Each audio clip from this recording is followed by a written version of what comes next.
Bonjour à tous, excusez-moi, on va peut-être commencer. Je vous propose de vous installer et puis je vais faire une petite introduction et puis après on va commencer la conférence et on va laisser Mustafa Barghouti parler.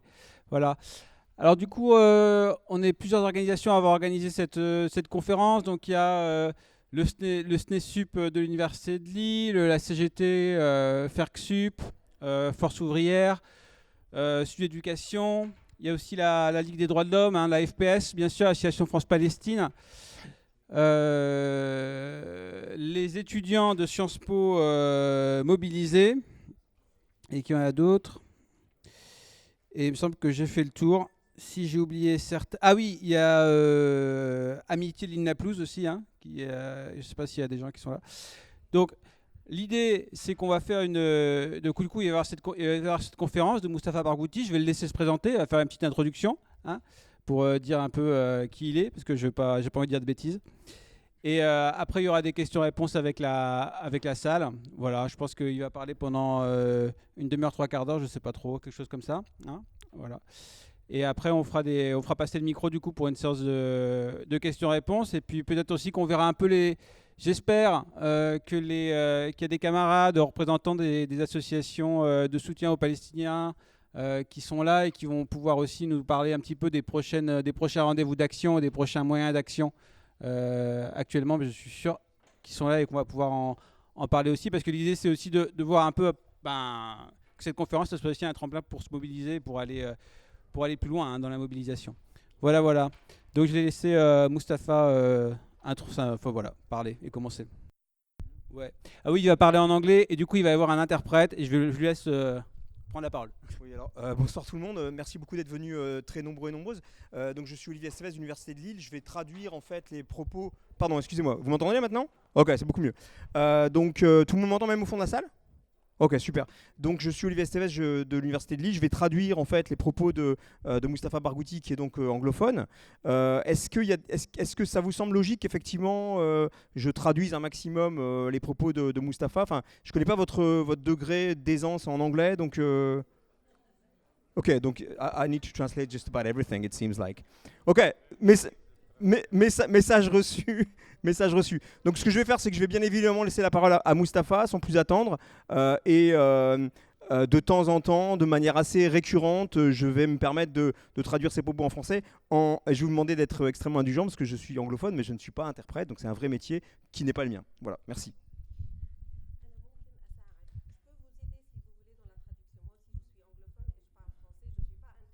D'accord. D'accord. Non mais ça va aller, mais bon, c'est juste que voilà.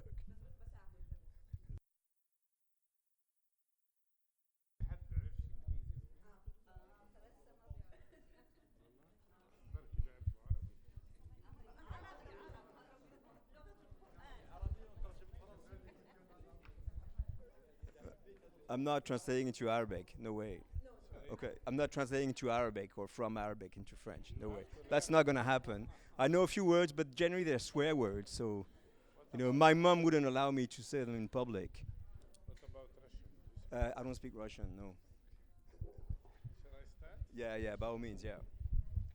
I'll just make a sign when I need to translate. Okay.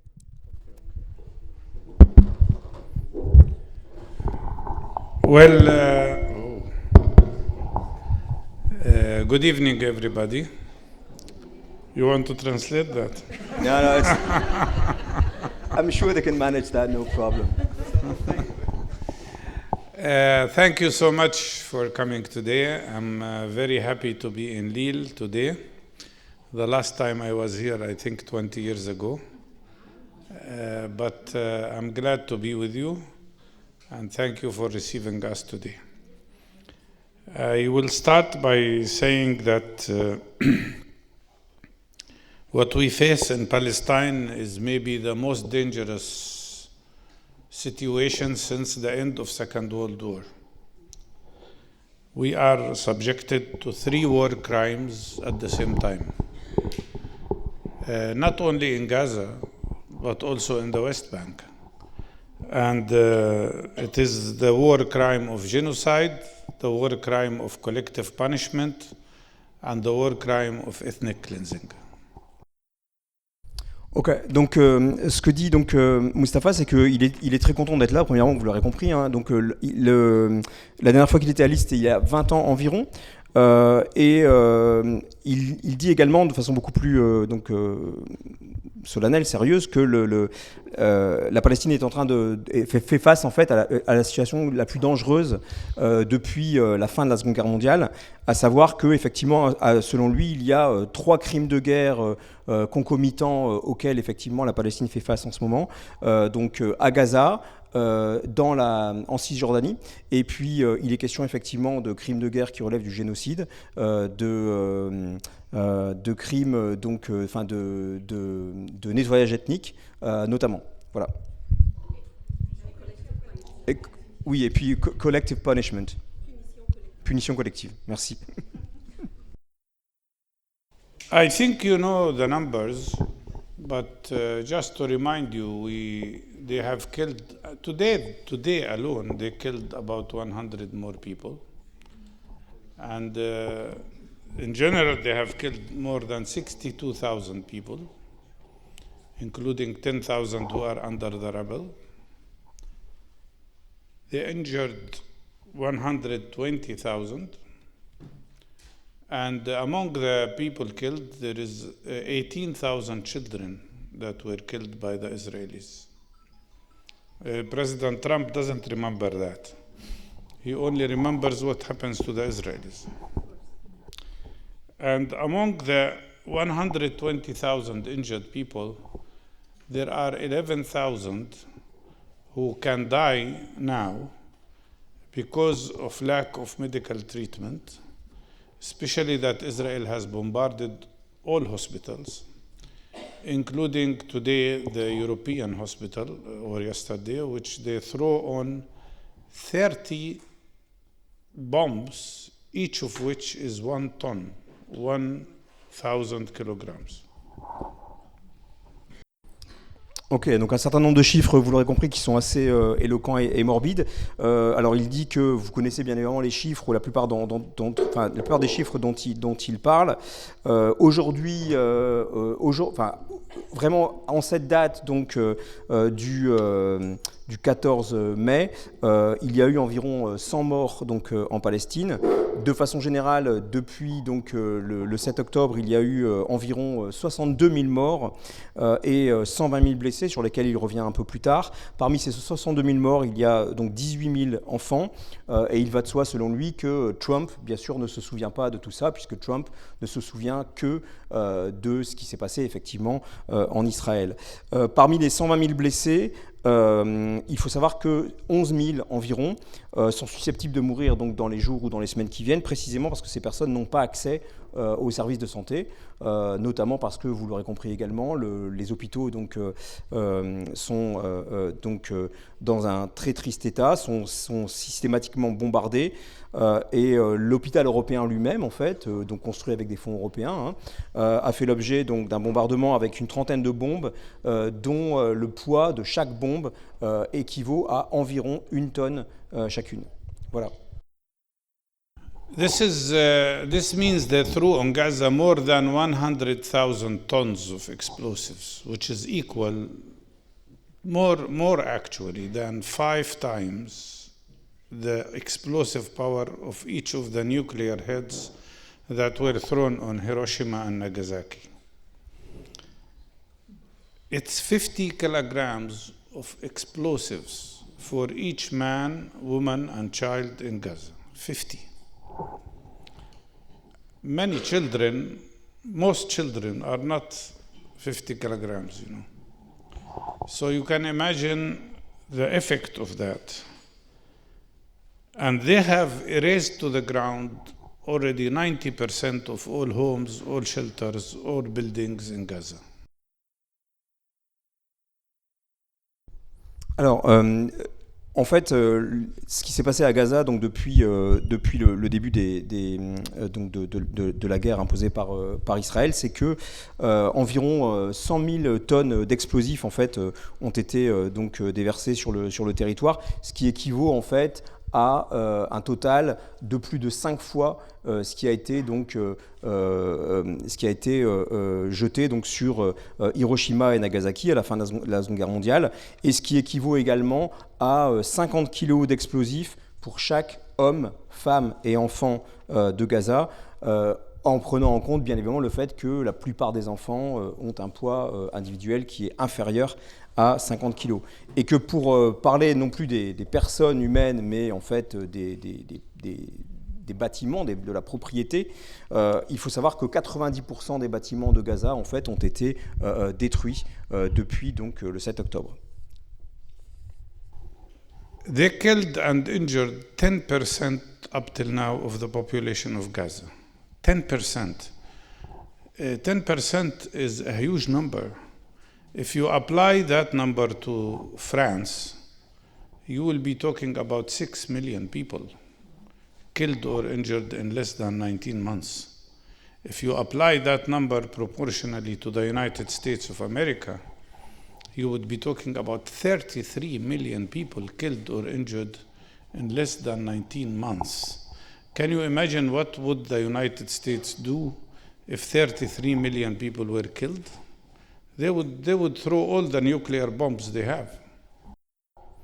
Alors, ce qu'il faut savoir également, c'est que 10% de la population donc, de Gaza a été soit tuée, soit blessée depuis le début du conflit, et que si on rapportait en fait ces données-là à la population française, ça équivaudrait en fait à un total de 6 millions de Français et de Françaises qui seraient soit tués, soit blessés depuis donc, le début des événements. Et si on pensait effectivement en termes de population des États-Unis, on aurait l'équivalent de 33 millions de personnes donc états-uniennes qui auraient été soit tuées, soit blessées donc depuis le début. Depuis en fait ces 19 mois, puisqu'il parle donc de 19 mois, hein, et bien évidemment il pose la question de savoir qu'est-ce que feraient les États-Unis dans une situation où en fait 33 millions de sa population seraient soit tués, soit blessés. Bien évidemment les États-Unis enverraient des bombes atomiques un peu partout dans le monde pour bien évidemment cibler les ennemis identifiés. Actually, the number of people killed or injured in Gaza is larger than all Americans killed in all American wars since independence, including First World War, Second World War, Vietnam War, Korean War, Iraqi War, Afghani War. The number of Palestinians killed in Gaza is larger than all these people proportionally. Actually, it's also larger than what Germany lost in the Second World War.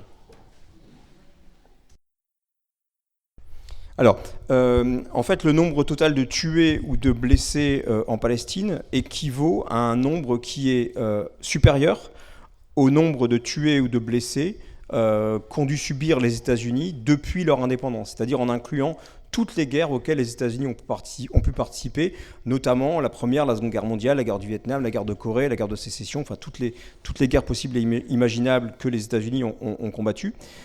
Et ce qu'il faut savoir également, c'est que le nombre total donc, de tués ou de blessés en Palestine équivaut à un nombre supérieur à celui au bilan total en fait, des morts ou des blessés allemands pendant la Seconde Guerre mondiale. Today, 73 days have passed since Israel, this is the kind of collective punishment, they have 73 days, not a single piece of bread, not a glass of water, not any medication was allowed into Gaza. For 73 days. Already 100 children died of starvation. We have 70,000 children who are now suffering from severe malnutrition, and they can die. And on top of that, Israel is preventing any supply of clean water, which means people are getting diseases because of lack of clean water and because of lack of food. We have, I work with, I volunteer with an organization called Palestinian Medical Relief Society. We have, at this moment, 80 medical teams working in Gaza, all from Gaza. including doctors, nurses, health professionals. And our teams treat every month 200,000 people. And they report to us that now in Gaza there are 112,000 cases of infectious hepatitis, because there is no clean water and no clean food. Alors donc depuis 33 jours, Israël en fait impose une situation. Pardon, 73, autant pour moi. Depuis 73 jours, l'État d'Israël donc impose une situation de punition collective à Gaza, ce qui veut dire concrètement qu'il n'y a pas en fait le moindre pain, il n'y a pas le moindre verre d'eau qui est donc autorisé à l'intérieur du territoire de Gaza. Et ce qui concrètement veut dire que 75 000 enfants se trouvent dans une situation donc, de sous-alimentation, de malnutrition. Et ces enfants sont bien évidemment susceptibles de mourir dans un avenir plus ou moins proche. Et que de la même façon, donc, il répète qu'Israël empêche systématiquement l'arrivée d'eau propre et d'eau buvable, ce qui a des conséquences donc, en termes de santé et d'hygiène qui sont assez considérables. Lui-même fait du bénévolat auprès d'une association qui s'appelle Palestinian Medical Relief Society, qui donc inclut 18 équipes en tout, qui sont toutes issues de Gaza et qui sont toutes des services, qui sont toutes constituées en fait de services médicaux. Donc cette association lui fait savoir que chaque mois, elle traite les situations d'urgence donc de 200 000 personnes et que parmi en fait le bilan que dresse cette association depuis ces 73 jours, il faut savoir qu'il y a 112 000 personnes qui ont déjà contracté une hépatite infectieuse qui effectivement est extrêmement préoccupant. Not only they don't allow food and water, they are not allowing vaccine to go to Gaza. Look at how savage they behave. They know that by preventing vaccination of children in Gaza, we could see an outbreak of epidemics, including polio, poliomyelitis, diphtheria, tetanus, pertussis, and measles. And polio we eradicated 30 years ago. Now it's coming back. But the most savage thing is that they vaccinate their soldiers now against these diseases, expecting that there will be an outbreak. This is biological warfare. It's not just bombarding people. It's not just starving people. They are using biological warfare to create epidemics in Gaza. Alors, ils ne laissent pas, donc s'agissant du gouvernement palestinien, ils ne laissent pas seulement, donc ils n'empêchent pas seulement l'accès à l'eau et puis l'accès à la nourriture, mais ils empêchent systématiquement que la population de Gaza donc, ait accès à des vaccins, ce qu'il décrit comme un comportement de sauvage, en fait, un comportement de sauvagerie. Ce qui veut dire concrètement que dans un avenir assez proche, il est très possible que des épidémies dont un certain nombre avaient disparu depuis un certain nombre d'années, voire de décennies, pourraient donc réapparaître à Gaza, des épidémies comme la polio, la diphtérie et le tétanos. Ce qui est assez ahurissant, puisque la polio, par exemple, avait disparu donc de Gaza depuis plus de 30 ans.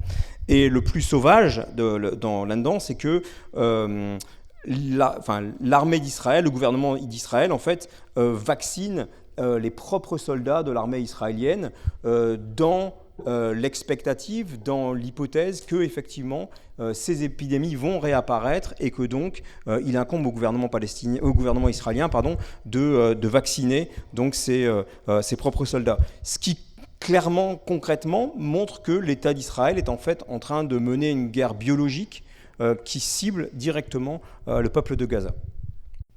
And when we talk about ethnic cleansing, Israel already forced more than 90% of the people of Gaza to be displaced. Remember that 70% of the population of Gaza are refugees who were displaced in 1948. And now they're becoming displaced again not once, not twice, not 4 times. Many of the people in Gaza now were displaced from one point to another 16 times. Imagine, put yourself in their place. Imagine, you live in your home. You have your clothes, you have your belongings, you have everything. You have your memories. And then they come and bombard your house. You are lucky if you are not killed. And then they force you to live with nothing but clothes on yourself. By the way, this is what they also do in the refugee camps in Jenin, in Tulkarim, in Nur Shams. And then after you are displaced, you look for a tent. If you are lucky, you find a tent. If you don't find a tent, you might spend time in the streets. And then after you find a tent and maybe try to find some clothes for your children, they come and bombard again and force you to move one more time with nothing. And imagine this is repeating for you 16 times. How would you feel?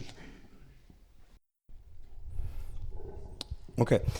Donc il parle après de nettoyage ethnique en disant que aujourd'hui 90% de la population de Gaza fait face à une situation de déplacement forcé. Et il rappelle également des faits historiques qui sont que depuis la Nakba, à Gaza, effectivement, il y a 90% des habitants qui eux-mêmes ont été des réfugiés en 48. Mais que dans la situation beaucoup plus récente, il se trouve qu'il y a eu des déplacements de population, donc des déplacements forcés de population, non pas une fois, 2 fois, 3 fois, 4 fois, mais parfois beaucoup plus de fois que ça, jusqu'à atteindre 16 fois. Et il invite toutes les personnes présentes ici à imaginer une seule seconde ce que ça vous ferait à vous, en fait, ce que ça nous ferait à nous, d'être bombardé et puis d'avoir donc sa maison qui est bombardée ou son appartement qui est bombardé avec nos habits, nos souvenirs, un certain nombre de choses qu'on a chez nous, que si on a la chance de ne pas être tué dans le cadre de ce bombardement, en fait on se retrouve à devoir errer, chercher une tente avec un minimum d'affaires avec nous et qu'on peut en fait être systématiquement déplacé. On va se retrouver à chercher une tente, à être dans la rue et qu'à chaque fois qu'on trouvera une tente, en fait on sera susceptible d'être de nouveau déplacé de force.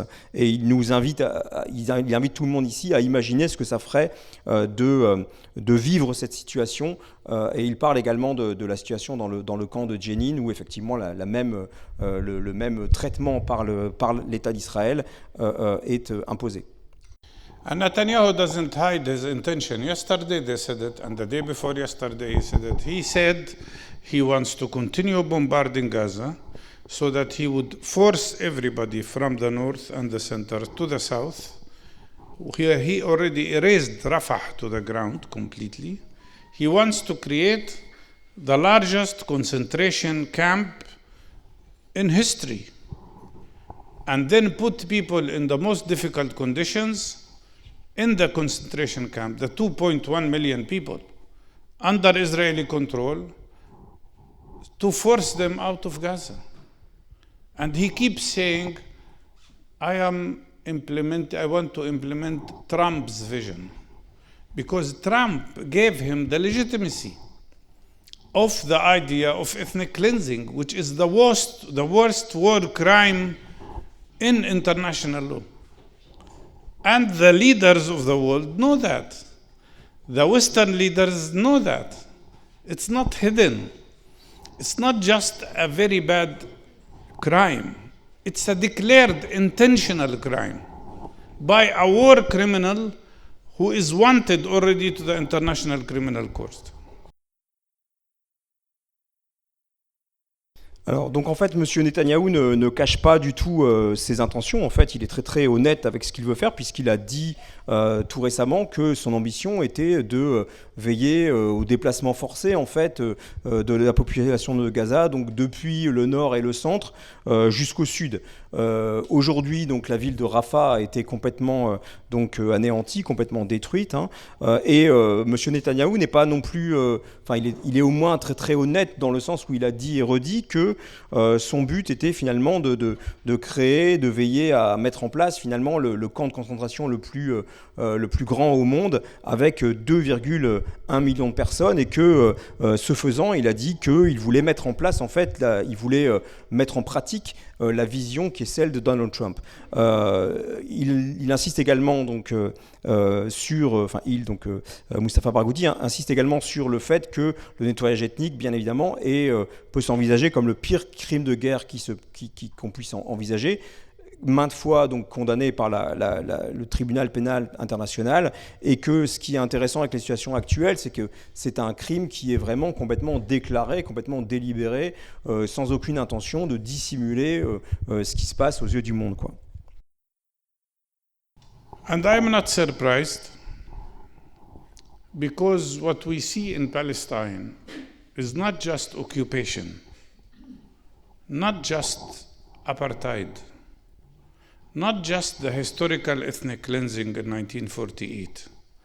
What we see is a settler colonial project. The same settler colonial project. They want to repeat what they did in 1948 to the rest of Palestine, very clearly. Alors donc il n'est pas du tout surpris de ce qui se passe, puisque ce qu'on voit aujourd'hui en Palestine, c'est pas seulement une politique d'occupation, une politique d'apartheid qui renverrait finalement aux événements de 1948, mais c'est vraiment une politique d'occupation, de plantation, en fait de plantation coloniale, à l'image effectivement de ce qu'on a pu voir dans d'autres situations coloniales de l'histoire du monde, quoi.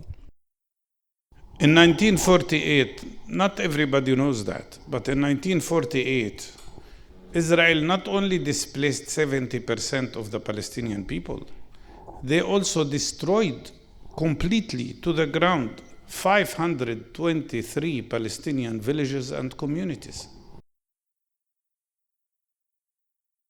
Alors, ce qu'il faut savoir, c'est qu'en 1948, et ça tout le monde ne le sait pas, Israël n'a pas seulement détruit en fait 70% donc des was it 70% of 70% of the people. Oh yeah, donc il a effectivement donc détruit 70% des personnes déplacé, autant pour moi. Il a donc déplacé 70% des personnes, donc à l'occasion de ce qu'on appelle la Nakba communément. Mais ce que beaucoup de personnes ne savent pas nécessairement, c'est que à cette occasion, il y a en fait 523 villages entiers qui ont été totalement détruits, en fait. Today, regardless of occupation, regardless of oppression, we, the Palestinians, on the land of historic Palestine, including West Bank, Gaza, Jerusalem, and 1948 areas, we are 7.3 million people. Not counting, of course, the 7 million others who are refugees. The number of Jewish Israelis in the same area is 7.1 million. And I'm not counting maybe the 1 million that left during the war. So we are a majority. How do they solve the problem? They don't want what the West calls two-state solution, a Palestinian state. They don't want one democratic state with everybody together with equal rights. What do they want? Exactly what Netanyahu does, ethnic cleansing. This is their solution. I want you to understand, whether there was 7th of October or there wasn't 7th of October, this is not because of the 7th of October. This is because of the plan they have, the Zionist international plan of evicting all Palestinians from Palestine. This is the reality. 7th of October was not a beginning, was not a start. 7th of October was a result of the Israeli Zionist policy in Palestine.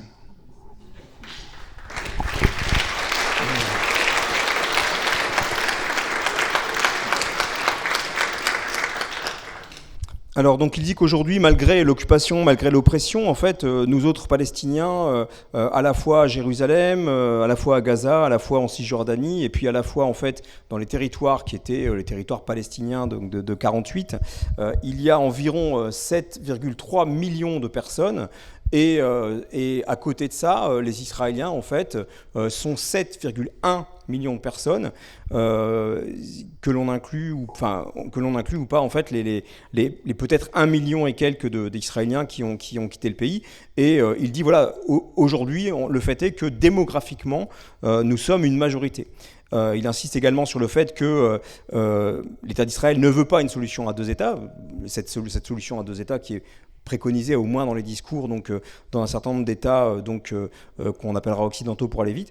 Ils ne veulent pas en fait en Israël un État démocratique, une démocratie libérale, hein, avec des droits égaux, des droits donc de base qui sont ceux de toutes les démocraties. Ce qu'ils veulent vraiment, c'est en réalité le nettoyage ethnique, en fait.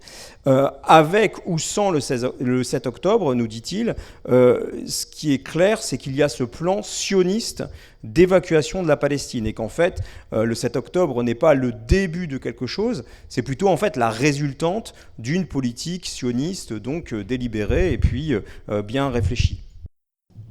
Before 7th of October, not only we had occupation and everything, Gaza was under siege since 2006. I was there when they imposed siege on Gaza. In 2006, which means we are talking about 19 years or 18 years of siege. Before 7th of October, in September, Netanyahu went to the General Assembly of the United Nations and had no shame in showing the world and the United Nations the map of Israel, which included the annexation of all West Bank and all of Gaza. Nobody stood up in the General Assembly and said, we will punish you for that if you do it. So he was already declaring his plan of annexation. Before 7th of October, everything was about normalizing relations with the Arab world so that they can liquidate the Palestinian issue. And Trump shamelessly, again, yesterday, when he met with Shari'a from Syria, he was telling him you should normalize with Israel.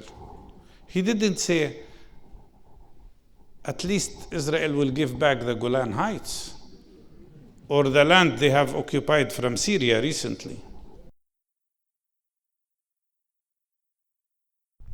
Alors donc, avant le 7 octobre, en fait, ce qu'il faut savoir, c'est qu'il y avait déjà un siège de Gaza depuis 2006, et que donc, depuis environ 18-19 ans, il y avait ce siège, effectivement, de la bande de Gaza qui était en place, et que lui-même, donc, il dit « J'étais moi-même donc, présent donc, depuis 2006 », et qu'il faut penser effectivement à ce qui s'est passé avant le 7 octobre. D'autre part, plus récemment, en fait, en septembre 2023, autrement dit un mois environ avant le 7 octobre, Monsieur Netanyahou lui-même, en fait, à l'Assemblée générale de l'ONU à New York, n'a pas eu la moindre honte, n'a pas eu le moindre embarras, en fait, à montrer une carte d'Israël qui présentait en fait l'annexion notamment de toute la bande de Gaza. Et ce jour-là, en fait, personne au sein de l'ONU ne s'est ouvertement donc opposé à son projet. Ce qu'il faut savoir également, c'est que cette possibilité effectivement d'une annexion totale de la bande de Gaza, elle fonctionne également à travers la normalisation la normalisation des relations avec un certain nombre de pays arabes, hein, donc qui a été donc promu notamment par Donald Trump, et que pas plus tard qu'hier, en fait, lorsque Donald Trump a discuté avec les nouveaux leaders syriens, une des priorités finalement, c'était de veiller à ce que le nouveau gouvernement mis en place en Syrie finalement ait des relations cordiales et reconnaisse effectivement l'État d'Israël, ce qui n'inclut pas bien évidemment la moindre discussion par rapport à la restitution du plateau de Golan par exemple. Before the 7th of October, Israel passed a law in the Knesset, Israeli parliament, supported by the government and opposition parties, all, which said that the right of self-determination on the land of historic Palestine, which means all Palestine, including West Bank, Gaza, and Jerusalem, the right of self-determination is exclusive for Jewish people. Alors en fait, avant le 7 octobre, le gouvernement Netanyahou a fait passer une loi à la Knesset qui était une loi qui a été votée par tous les partis de gouvernement, aussi par l'opposition. Cette loi en fait insiste sur le fait que le droit à l'autodétermination sur toute la Palestine historique, hein, donc qui inclut Gaza, la Cisjordanie et puis Jérusalem-Est, que en fait ce droit d'autodétermination sur toute la Palestine était exclusivement réservé aux seuls Israéliens, quoi. Aux seuls Juifs, pardon, autant pour moi, aux seuls Juifs. You have good monitors here. I'm not sure everyone is listening, but at least these three ladies, and they're putting pressure because they sit up front.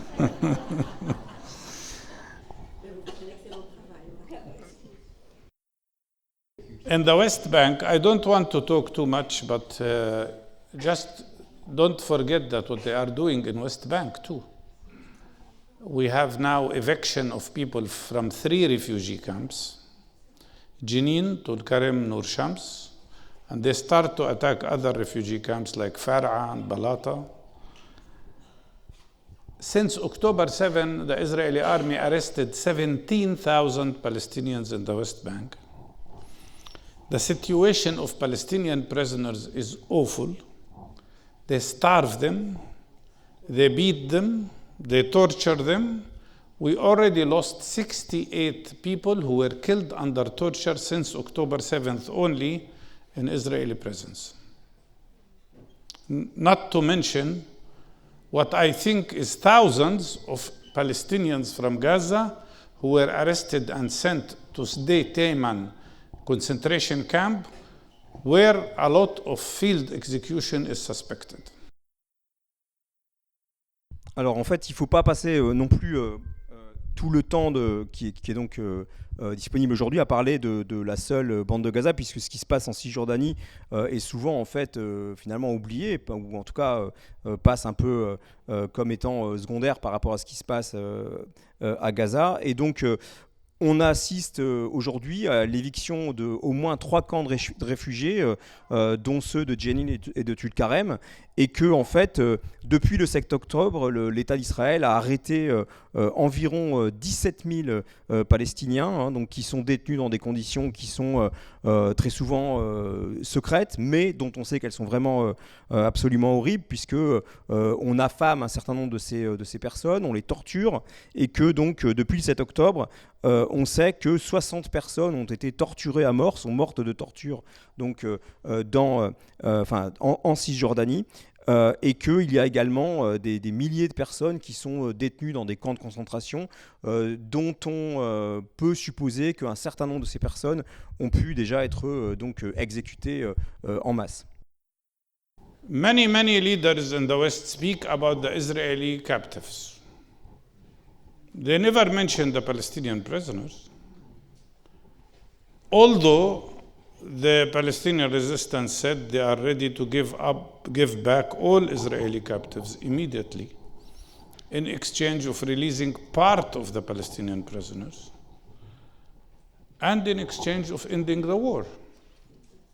It's Netanyahu who doesn't care about that. Netanyahu is the one who doesn't care if they are all killed.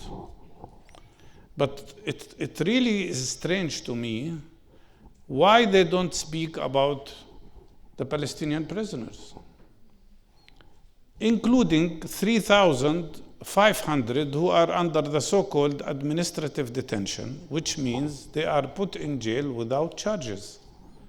These are captives, kidnapped, because they are not hostages, because they are not going through a legal process, although their legal process as a whole is, of course, a violation of international law.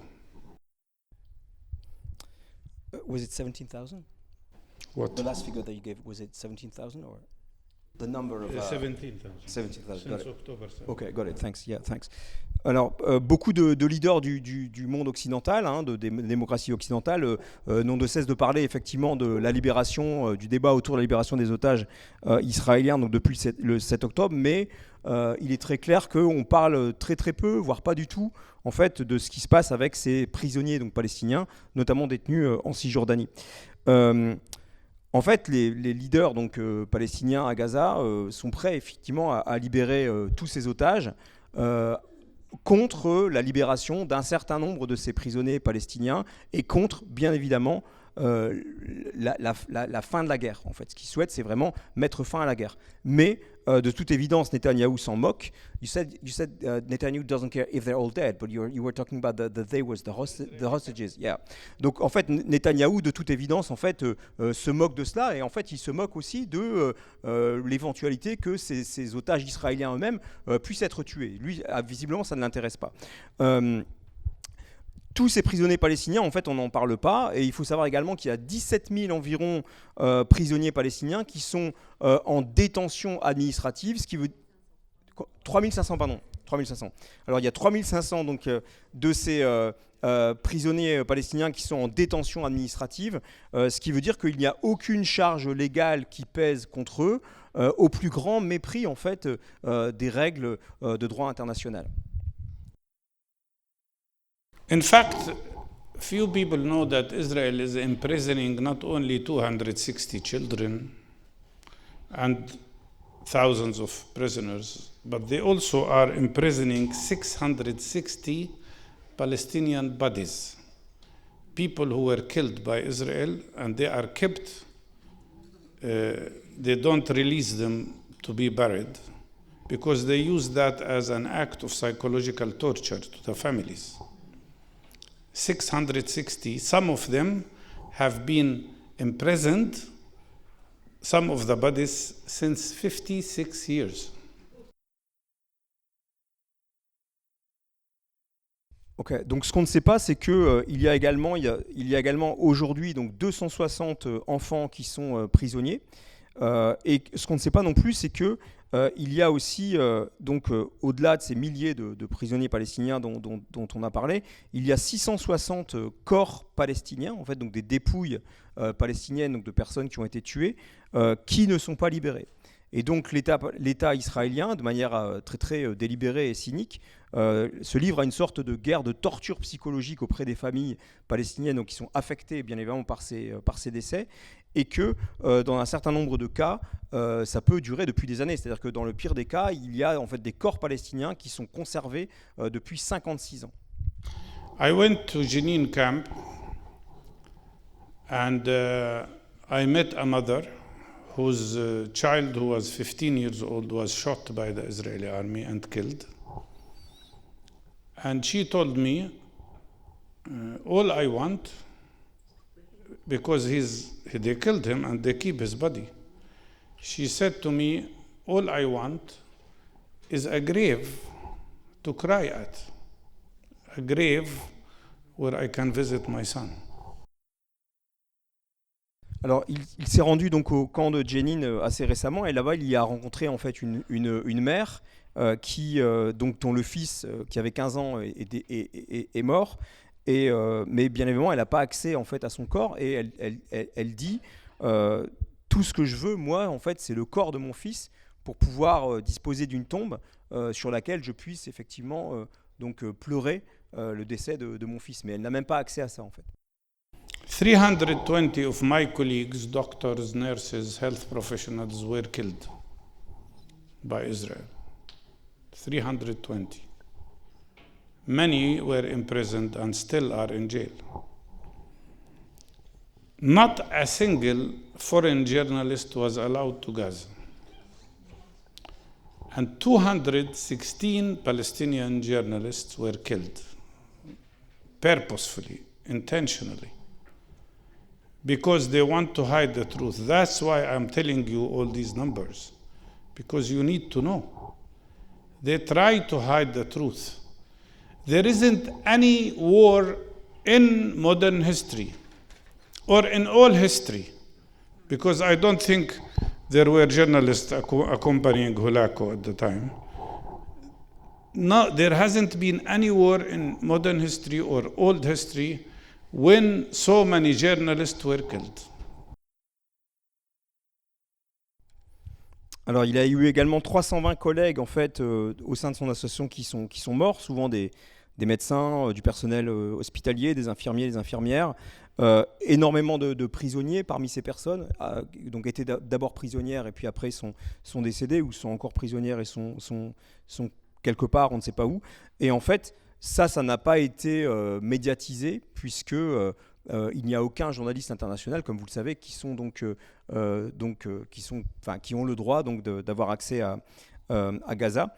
C'est pas non plus un hasard si en fait 216 journalistes palestiniens ou palestiniennes ont été tués. Donc c'est un acte délibéré en fait de la part de l'État d'Israël qu'il est important en fait de dire et de répéter. Et c'est la raison pour laquelle aujourd'hui, en face de vous, en fait, il vous donne toute cette litanie de statistiques et de chiffres précisément pour qu'on ait une idée de ce qui est en train de se passer devant nous.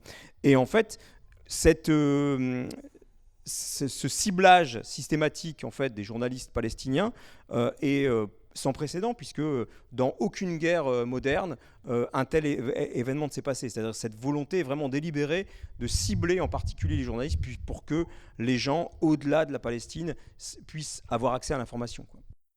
We have now to deal with 30,000 orphan children in Gaza. They have health needs, they have educational needs, they need families to take care of them. We have to deal with about 4,000 people who had their legs or hands amputated. One of the most difficult things for me was to hear one of my colleagues, a doctor, telling me that the house they were in was bombarded. They were cut off from any services, medical services. And he had to amputate the leg of his nephew without anesthesia. And this, by the way, happened more than once. Alors, il y a également, en plus de ça, donc 30 000 enfants qui sont orphelins et qui donc ont des besoins en matière d'accès à la nourriture, en matière d'accès à l'éducation, et puis ont besoin d'amour, d'accompagnement, d'une famille en fait. Il y a également 4 000 personnes qui sont amputées soit d'une jambe, soit d'une main, soit d'un bras, et donc un des moments les plus difficiles qu'il a eu auquel il a eu à faire face ces derniers temps, c'est ce moment où en fait un collègue à lui, donc qui est médecin, lui a dit qu'en fait après avoir visité une maison qui venait d'être bombardée, il a dû amputer en fait la jambe. Was it a relative of that His man? nephew. Ah oui, il a dû en fait amputer la jambe de son propre neveu sans la moindre anesthésie. Donc c'est un souvenir effectivement qu'il a en tête et qui est extrêmement perturbant. One of the most difficult videos I had to watch was one of a child who was 5 years old, who had both legs amputated, both hands amputated. And he was asking his father, Father, when I grow up, will my hands grow again? And the father had nothing to say. He only had tears in his eyes.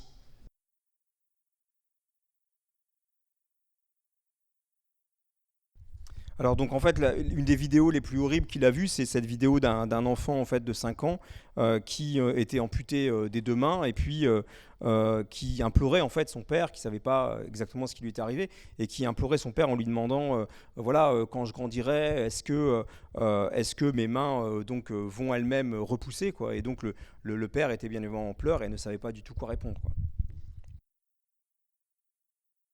One of the cases we had, one of our colleagues was with his family. He left the place where they sheltered to buy some food. He came back to see that the house was bombarded. His wife was killed. His daughter was killed. His 3 sisters were killed. His mother was killed. His 2 brothers were killed. When I called him, I really didn't know what to say to him. What would you tell a person like that? And the same when I called Ibrahim Abu Mahdi, who was a father of 6 children, 6 boys, wonderful young people. The youngest of them was 12 years old. They were all working in a kitchen to prepare food for the people. They were not fighters. They were just helping people with food. And the little child, the 12 years old child, said he wants to go with his brothers to help them. And then Israel bombarded the car and killed all the 6 in one shot. I spoke to the father, but it was so harsh to speak to him. And ironically, he was the one who was encouraging me. Because this is the kind of resilience people have in Gaza, and that's why I think we should all, everybody in the world, should bound their heads in respect to the heroism of the people of Gaza.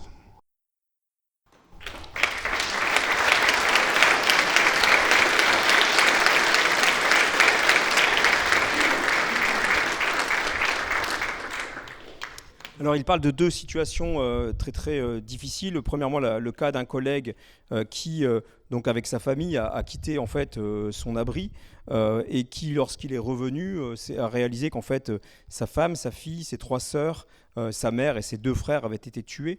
Et donc, bien évidemment, il ne savait pas du tout quoi lui dire. Et il nous demande à nous, mais qu'est-ce que vous pourriez lui dire, lui, si vous aviez, si vous étiez en conversation avec cette personne. Et d'autre part, il parle aussi de la situation d'un père de 6 enfants, qui n'étaient pas du tout des personnes impliquées en fait dans la lutte armée en Palestine, et qui est en train de cuisiner pour la communauté locale, pour venir en aide en fait à la population locale aux alentours. Et en fait, ce père de 6 enfants, ces 6 enfants en fait ont été tués dans une sorte de cabane, quoi. Israël en fait a tué tout le monde en une seule attaque. Et il a eu donc au téléphone le père en question, et bien évidemment, comme dans la situation qui a été décrite précédemment, il n'avait pas du tout les mots pour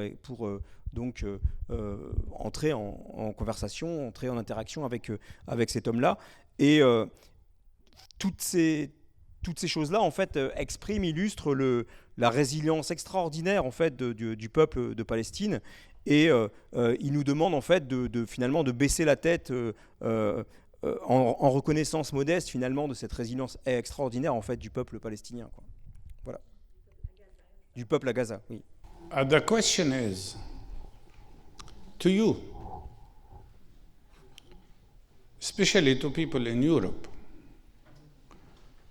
and to the people of the world everywhere, where is international law?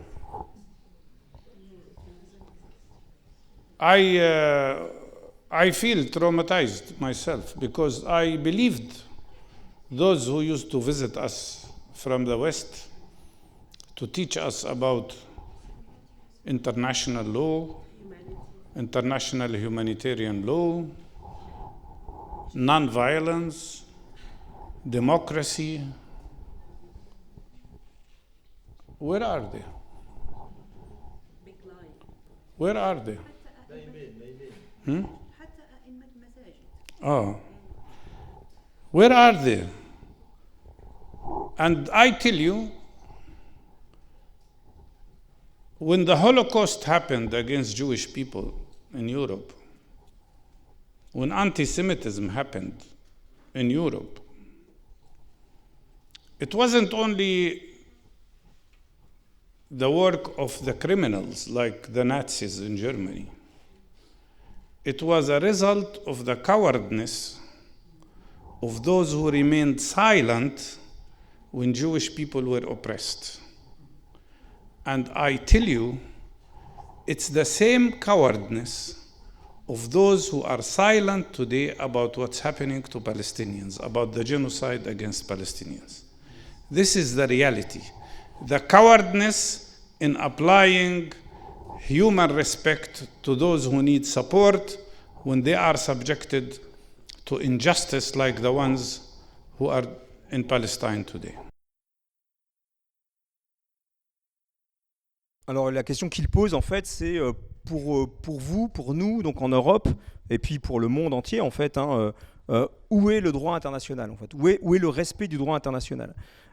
Il est clairement, il s'exprime comme une personne donc traumatisée, puisqu'il repense en fait à toutes ces années pendant lesquelles, en étant en Palestine, des personnes donc de l'étranger, du monde occidental, sont venues, ont rendu visite à la Palestine en faisant des discours, en enseignant en fait le droit international, la démocratie, la non-violence. Et il demande aujourd'hui, mais où sont ces gens en fait? Qu'est-ce qu'ils sont devenus? Où sont ces gens? Et il fait un parallèle en fait avec l'Holocauste, avec la Shoah, voilà, et puis plus généralement sur l'antisémitisme en Europe qui a mené donc à la Shoah pendant la Seconde Guerre mondiale. Et il insiste sur le fait que la Shoah n'a pas été seulement le travail des criminels nazis, c'est pas seulement l'œuvre horrible en fait des criminels nazis, mais c'est aussi finalement surtout la résultante du silence en fait de personnes qui ont été très lâches et qui ont regardé ailleurs quand c'était en train de se faire ou quand c'était en train de se préparer. Et en fait, de la même façon en Palestine aujourd'hui, le génocide est rendu possible principalement par la lâcheté de personnes donc, qui habitent à l'extérieur de la Palestine et qui regardent ailleurs ou rechignent à faire imposer très simplement le droit international, quoi. What is the difference between Hind Rajab, who was a 6 years old child, in a car with 6 of her family members who were shot and killed one after the other by Israeli tanks? And she was watching them being killed, and her sister, who was another child, called the ambulance, and the line was open, and then her sister was shot, and she kept screaming, calling for help for 3 hours. It's all recorded. And when the ambulance managed to reach her, the Israeli tanks destroyed the ambulance, killed the medical staff, and shot and killed Hind Rajab. What's the difference between Hind Rajab and Anna Frank? What's the difference?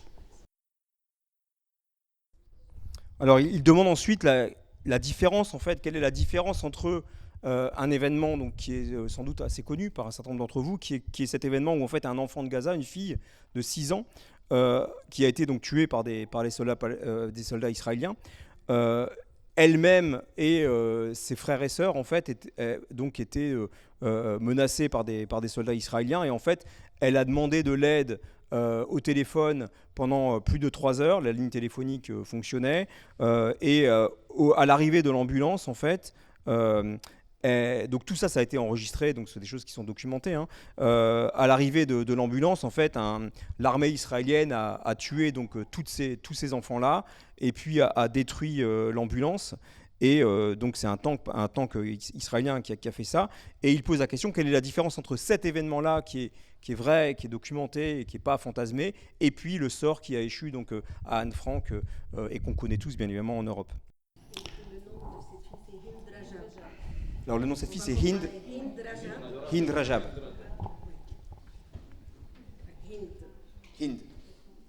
Hind Rajab.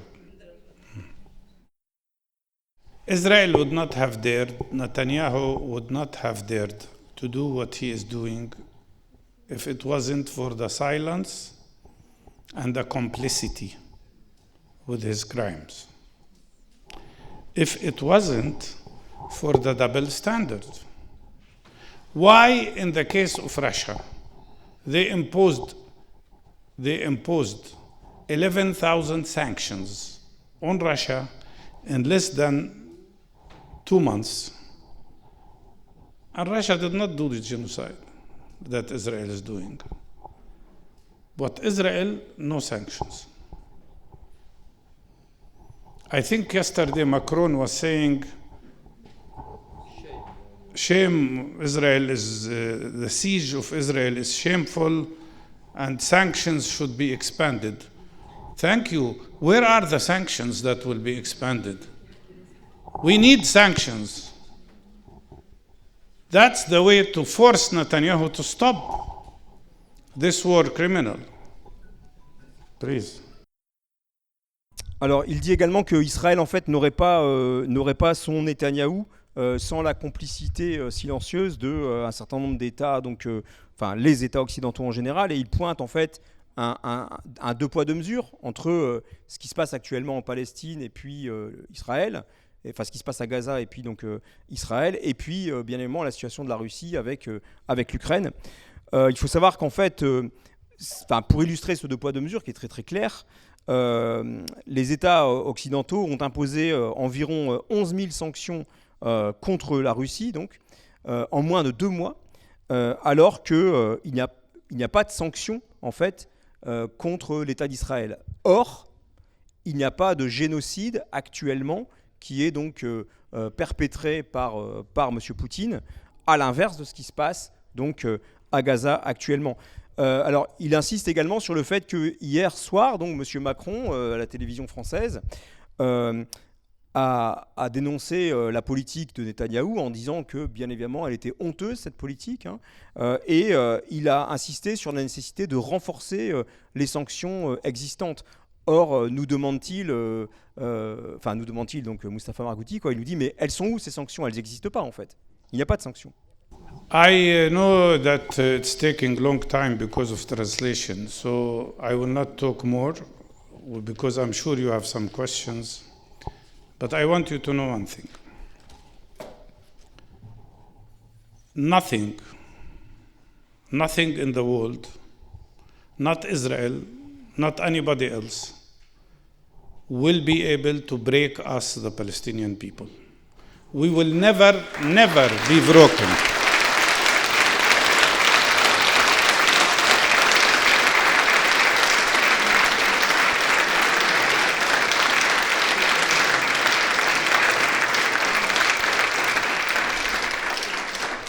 I lived my life under occupation, saw the first Intifada, the second Intifada, the wars in Gaza. I was in Gaza in 2008, 2012, 2014.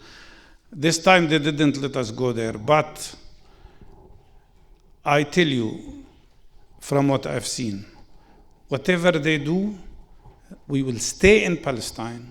They will not break us. We are ready to struggle with every breath in our life. They will not break us, like they couldn't break the people of Vietnam.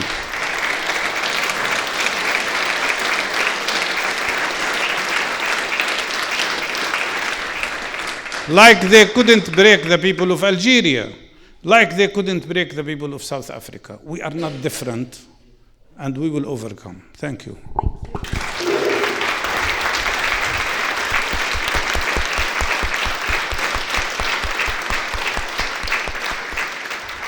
I'm having two jobs here. I'm a translator and I'm also part of the audience. Ok, donc vous aurez compris un certain nombre de choses qu'il vient de dire. Il ne peut pas parler beaucoup plus longtemps parce que la traduction prend un peu de temps. Elle double de fait la durée de son intervention. Il insiste sur le fait que rien au monde, en fait, pas Israël avec son arsenal militaire absolument extraordinaire, donc ne viendra à bout en fait du peuple de Palestine. Il était là en fait lui-même en Palestine au moment de la première intifada, au moment de la seconde intifada. Il a vu en fait les principaux événements horribles, traumatiques en fait qu'a subi la Palestine depuis un certain nombre d'années, de décennies, et en fait absolument rien en fait ne pourra vaincre, ne pourra faire donc ne pourra vaincre le peuple de Palestine. Et il fait ensuite un parallèle en fait avec la façon dont les États-Unis au Vietnam effectivement ont investi énormément d'argent, ont utilisé des tonnes et des tonnes et des tonnes de bombes pour au final que le Vietnam sorte vainqueur finalement. Il parle également, il termine par faire un parallèle donc avec la guerre d'Algérie et puis aussi avec l'apartheid en Afrique du Sud, et pour dire qu'en fait la Palestine n'est pas différente de ces peuples-là, et que rien effectivement ne brisera donc la volonté des Palestiniens à rester sur leur terre. Voilà.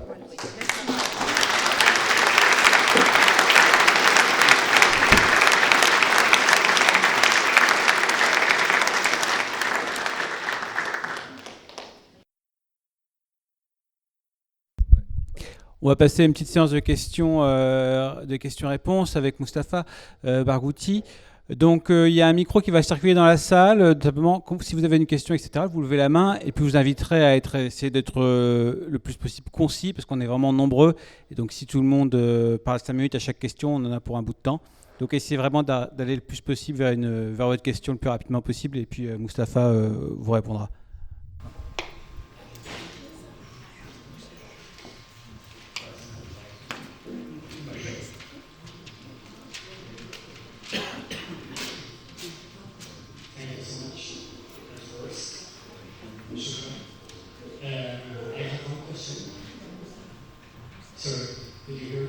On n'entend pas la question là. So, thank you so much first. Thank you for being here. Thank you for sharing the whole t-shirt. Thank you for learning that with you. I have one question regarding to the tension in the relationship between Donald Trump and Netanyahu. How do you see the future? And would, if Netanyahu was out of the picture, would we have a solution soon or impossible? Thank you so much.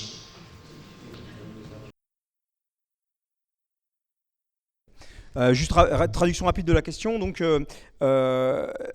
quid en fait des tensions qui semblent exister entre Trump et Netanyahou, et si jamais Netanyahou était évincé dans un avenir proche, qu'est-ce qu'on peut imaginer qui arriverait, quoi? You got a mic, yeah? Shall we get a couple of questions, or on prend quelques questions ou...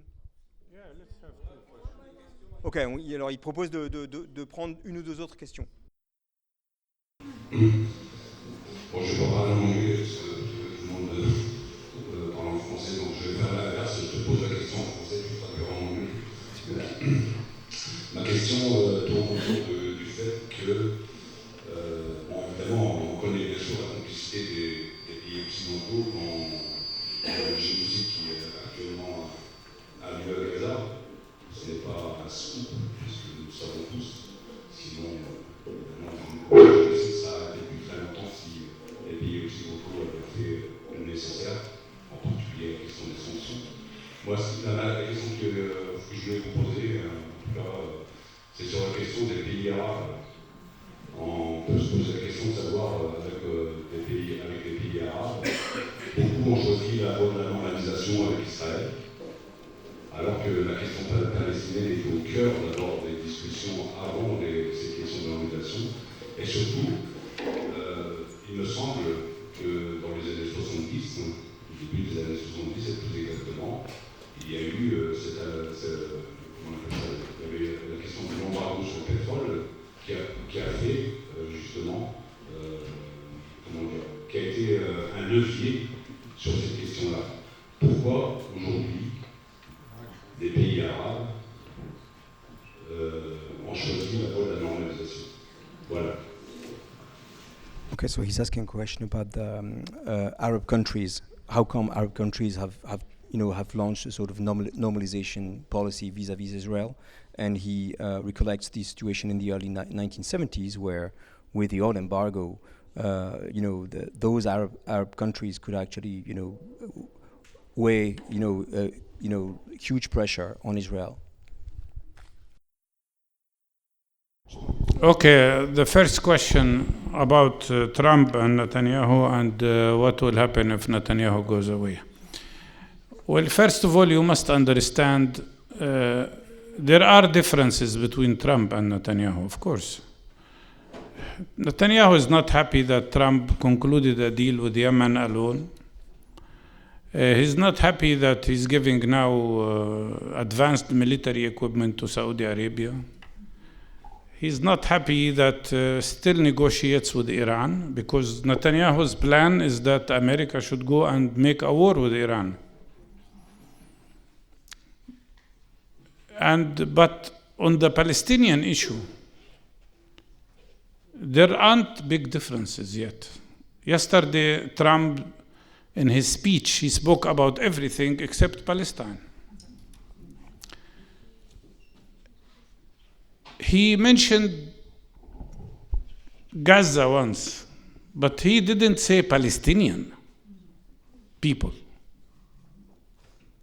And Gaza is part of Palestinian issue, not all. There is also the West Bank, which Trump seems to be silent about the annexation of the West Bank. That is the problem, of course. In the first term, he provided the so-called the deal of the century. I wrote a book about it and called it the deceit of the century, because he wanted us to have a state, but not a state, clusters of ghettos and Bantustans, and give Israel 30%. Now, his ambassador, Mike Huckabee, is saying there is no occupation. There are no Palestinian people. The American ambassador, no Palestinian people. And no settlements. This is Jewish land, God-given land to Israel. So we are facing a serious problem here.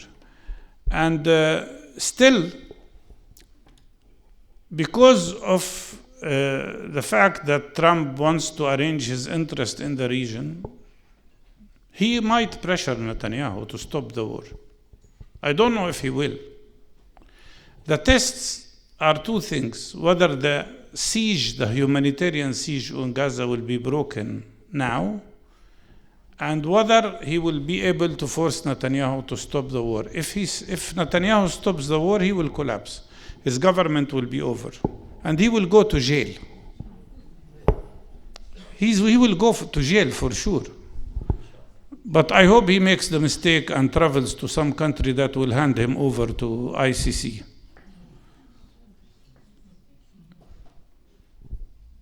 But the problem is not just Netanyahu, you have to understand. It's the whole establishment in Israel. There is no left in Israel. Don't think there is a left party in Israel. Maybe the line should be there is no left in Israel. I mean, no left remaining in Israel.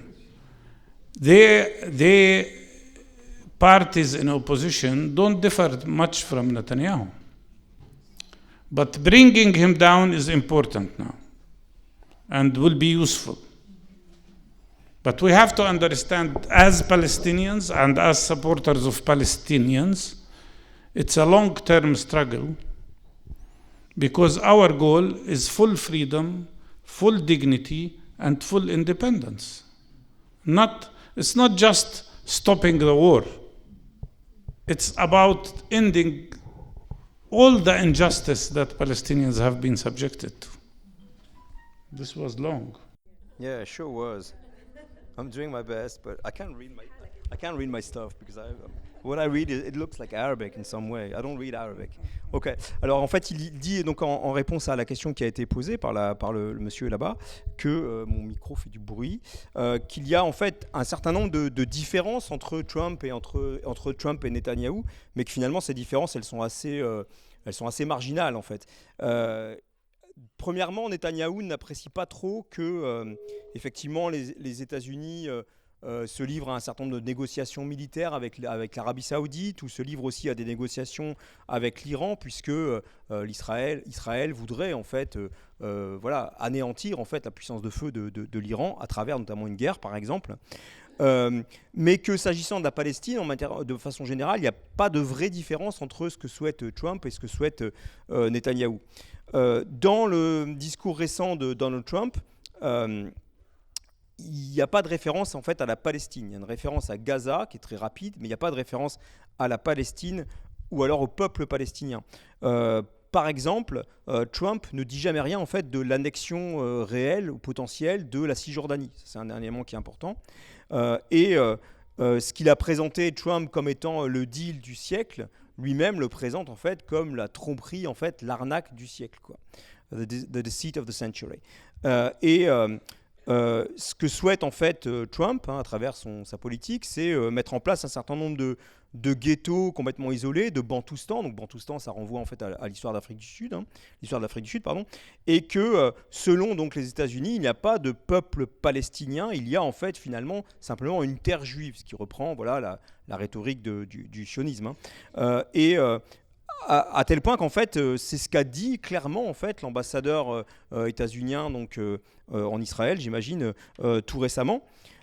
Et qu'en fait les intérêts de Trump sont assez proches finalement des intérêts de Netanyahou, malgré les désaccords voilà, qui sont assez marginaux, quoi. Ce qu'il faudrait faire, c'est en fait les deux tests finalement dans l'avenir, dans un avenir proche. Les deux véritables tests, ce sera est-ce que Trump va parvenir à contraindre donc Netanyahou à mettre fin donc, au siège de Gaza, et puis est-ce qu'il va parvenir en fait à contraindre Netanyahou à mettre fin à la guerre, en fait. Et si tel était le cas, ou si tel est le cas, il est probable que Netanyahou en fait finisse en prison, qu'il soit emprisonné et qu'il soit donc jugé pour ses actes. Il dresse ensuite un portrait de l'establishment politique israélien en disant notamment qu'en fait un des problèmes en Israël, c'est qu'il n'y a pas vraiment de gauche, il n'y a pas d'opposition, il n'y a pas en particulier de gauche, quoi. Hein, et que l'opposition telle qu'elle existe en Israël, c'est finalement une opposition qui est assez bidon, hein, et qui s'oppose pas fermement à ce qui se passe, à ce qui est décidé par le gouvernement Netanyahou. Un des vrais enjeux dans les semaines, dans les mois à venir, c'est qui effectivement va parvenir à faire tomber Netanyahou. Mais ce qui est sûr, c'est que pour eux-mêmes, en tant que Palestiniens, il n'y a pas que la question de la fin de la guerre, il y a la question de, et c'est un long combat, un très très long combat, il y a la question de l'accès donc, à la liberté, l'accès à la dignité et l'accès à l'émancipation nationale. Okay, on normalization, you must understand all the Arab people are with Palestinians. The people. Some countries normalized with Israel, 3 of them or 4, and they were pressured by the Americans. And some of them were manipulated, like in the case of Sudan. For the Americans to give them something, they forced them to normalize. But after 7th of October, the process of normalization stopped. And there are demonstrations in some countries that normalized that are protesting against normalization, demanding the end of normalization. I think all normalization must stop and be cancelled because it is shameful not only for the sake of Palestinians to have relations with this Israeli government, but for the sake of humanity.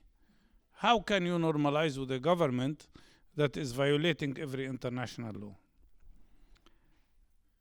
Anyhow, if there was a democratic choice, and if people had the right to decide, either by elections or by referendum, I'm sure there will be no normalization whatsoever. That was much shorter, thank you. Donc en fait, il dit que did you say that all Arabs are originally Palestinians or they are pro-Palestinian? All Palestinian, all Arab people. Les peuples. Okay. Tous les peuples des pays arabes sont avec les Palestiniens. Ah oui, d'accord. Are pro, ok. Oui, alors il dit et il répète, en fait, c'est ce par quoi il commence, que tous les peuples arabes, en fait, sont pro-palestiniens. Que, effectivement, il y a eu 3 ou 4 pays qui se sont lancés assez récemment dans l'histoire dans une politique de normalisation avec l'État d'Israël, mais que ces pays-là l'ont fait, en fait, sous influence ou sous pression des États-Unis, et qu'un certain nombre de ces pays ont même été manipulés, en fait, ont été intimidés d'une certaine manière par les États-Unis, et il donne notamment le cas du Soudan, en fait. Et que ce qu'il faut savoir aussi, en réponse à la question qui avait été posée, c'est que depuis le 7 octobre, toute normalisation, en fait, est finalement dans un état de mort cérébrale, quoi. Voilà, fini la normalisation. Il y a un certain nombre de manifestations importantes contre la politique de normalisation. Il insiste sur le fait que toute normalisation doit nécessairement cesser tout de suite, et que cette politique de normalisation, elle est une honte, en fait, vis-à-vis de ce qui se passe, en fait, pour les Palestiniens, mais elle est aussi une honte, c'est aussi un enjeu pour l'humanité tout entière, puisque effectivement on parle notamment de génocide. Alors, il insiste aussi, pour finir, sur le fait que s'il y avait un choix démocratique dans les États qui se sont lancés dans des politiques de normalisation, s'il y avait un référendum organisé, il va de soi qu'il n'y aurait aucune politique de normalisation, puisque ce n'est pas ce que veulent les peuples. But I want you to know, we are in very critical moment. I assume you are here all supportive of Palestinians. But it's not enough to be supportive. This is very critical moment. We have to stop this atrocity in Gaza. And that's why you have to try to do more and more and more. Whatever it takes, demonstrate. Impose sanctions, support BDS. You have to pressure your government to take more actions in relationship to this terrible genocide that is happening. Alors, il insiste sur le fait que le moment qu'on est en train de vivre est un moment absolument crucial, puisque il suppose que la raison pour laquelle on est réunis ici, c'est précisément que on soutient en fait la Palestine, mais que soutenir la Palestine, on va dire mollement, finalement, ça ne suffit pas. Il faut faire cesser les atrocités. Donc, s'il s'agit de manifester, eh bien évidemment, en organisant des manifestations. S'il s'agit de soutenir ou de participer au mouvement donc BDS, eh bien, effectivement, il faut le faire et il faut exercer toutes les pressions possibles et imaginables sur les gouvernements qui nous dirigent. Hi, thank you so much, Amir. Thank you so much for being here. It's a great honor to have you here. So my question is a bit similar to the last question, but it's very specific. So I've always been intrigued by the role of Qatar in the current situation of Palestine, but also the future of Palestine. They seem to have a more of a critical political approach compared to other Arab countries, namely through their soft power, and notably Al Jazeera, in which you appear usually. Actually, I discovered about your work through Al Jazeera. So I want to know if you see Qatar playing a unique role in the future of Palestine.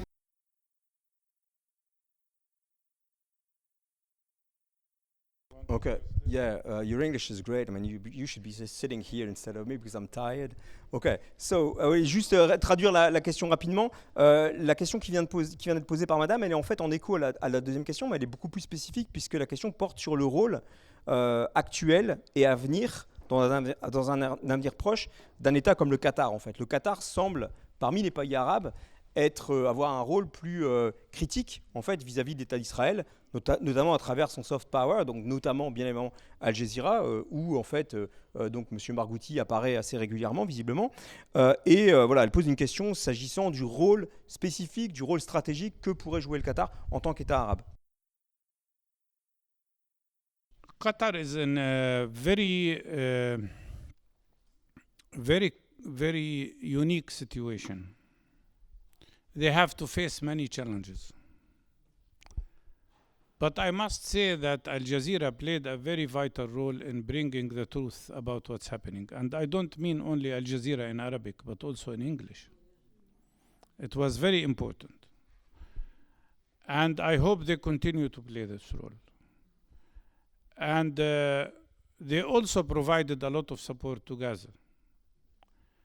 And now, as you know, they and Egypt are playing the role of the mediator in trying to, with the Americans, to stop the war. So I think that is positive. I hope in the future they will continue this positive role. And I hope others will play a positive role. I called on the beginning of the war, when Israel started to impose the siege on Gaza, I called on all the 57 Arab and Muslim countries. I said I am a realistic person. I don't expect them to send an army to fight Israel.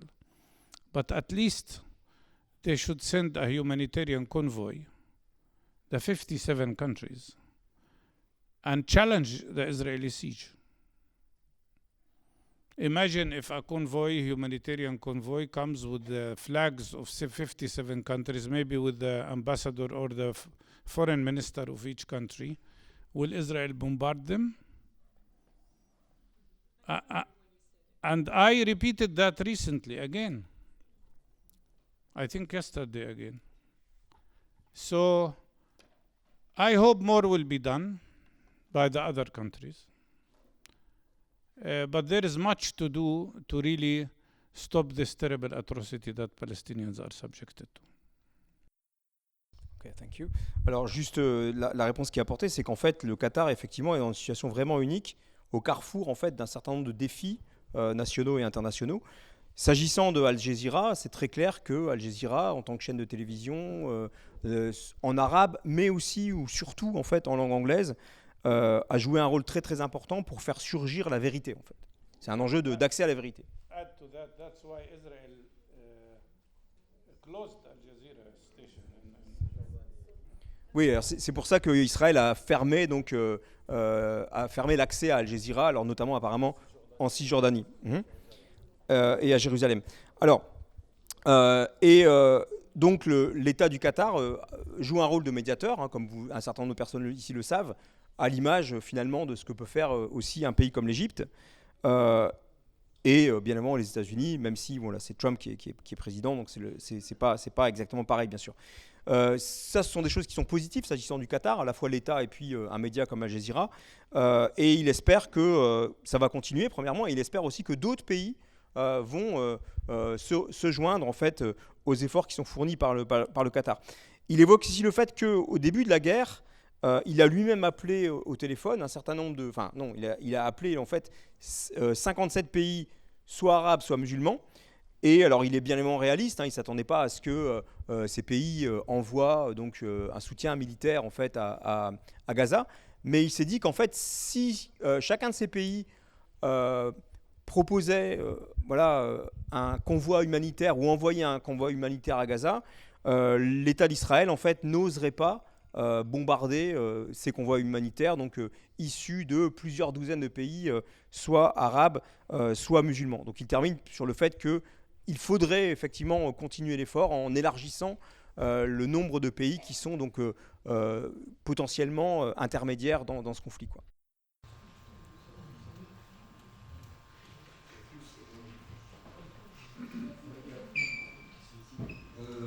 Alors moi j'ai posé la question arabe et je pas de demander أول تحديدا مرحبا بك دكتور. أتكلم بالعربية فقط بالرمزية وتتعرف بالرمزية مهمة جدا في الأكمل. تكلمت عن الخوف العام باتخاذ الكيان الصهيوني وفعلا هذا الخوف أظن أنه ناتج بشكل كبير عن الضغط الذي تمارسه الولايات المتحدة الصهيونية في العالم. مثل هنا في فرنسا منظمة الكيف الذين يراقبون أي شخص حتى لو يكون تصريح صريح ضد الكيان. في هذا السياق طرح الأكاديمي مقدر يناير بالنهار أعتقد أنك تعرفه فكرة إنشاء منظمة قانونية يمولها الفلسطينيين من الخارج هدفها رفع قضايا على كل من ينعم جرائم الاغتيال. برأيي كان ممكن فعل مشروع مثل هذا ينجح وشنو الأشياء الأساسية التي يحتاجها علشان يصير فعال ولا ذات الحقيقة. Alors, vous avez parlé de lâcheté du monde face à ce que fait Israël. Une lâcheté, je pense, qui vient en grande partie de la pression exercée par les lobbies et les organisations sionistes.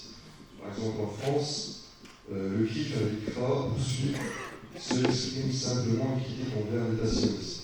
Dans ce contexte, l'universitaire qatari Naïf Benahar a proposé la création d'une organisation juridique financée par les Palestiniens de la diaspora qui aurait pour mission de porter plainte contre tous ceux qui soutiennent les crimes de l'occupation. Pensez-vous qu'un tel projet soit réellement réalisable et selon vous, que faudrait-il pour qu'il soit efficace et ait un véritable impact?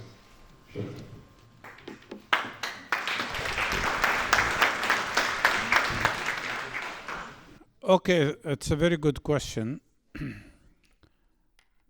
Some people think that the power of the Zionist movement is money. Some people think that the power of the Zionist movement, the most important source of power, is American support. Some people think it's the strategic alliance with the old colonial and imperial interest. All of that is right.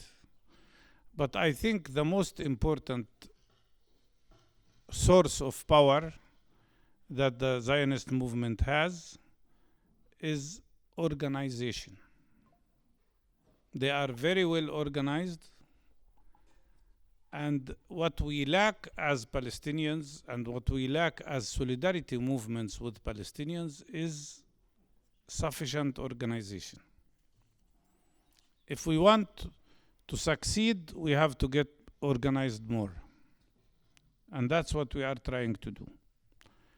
About your question regarding legal actions, yes, it's a very good idea, and it is done already. It is now there is an organization called Hind Rajab organization, which in reference to the name of the girl Hind Rajab who was killed, there is an organization called Hind Rajab which is taking to court each time they find a soldier, an officer, an Israeli leader somewhere. They immediately go to the court and they put the case in the court, and usually the Israelis run away. So it's very effective. And that's why I think, yes, we need more legal instruments, but it should be very well organized. Oui, alors donc je vais traduire en français. Donc merci beaucoup pour la question en arabe, et ça me permettait d'abord d'entendre de l'arabe et puis aussi de faire une petite pause et d'aller chercher des feuilles parce qu'on n'a plus de feuilles. Donc voilà, ça c'est pour la petite anecdote. Mustafa Barghouti dit que c'est une très bonne question, ce qui est sans doute vrai parce que quand on répond à des questions, généralement on dit à chaque question que c'est une très bonne question. Donc on ne sait pas si c'est une très bonne question, mais là c'est sans doute le cas. Puisque c'est la première fois qu'il le disait. Alors, I'm just adding stuff to what you said. I'm sorry. Et donc en fait, un certain nombre de personnes posent la question du mouvement sioniste en se demandant pourquoi est-ce qu'ils sont puissants? Est-ce que c'est un enjeu donc financier? Est-ce que c'est parce qu'ils ont beaucoup d'argent? Est-ce que c'est parce qu'ils bénéficient du soutien des États-Unis? Ou est-ce que c'est parce qu'ils sont parvenus en fait à mettre en place un certain nombre d'alliances stratégiques avec des anciennes puissances coloniales, notamment la Grande-Bretagne? Ils pensent que tout ça est vrai, mais qu'en fait l'élément le plus important à la puissance en fait du mouvement sioniste, c'est sa capacité d'organisation en fait. Et il dit que ce qu'on n'a pas, donc en tant que mouvement international de soutien à la Palestine, c'est précisément cette capacité d'organisation.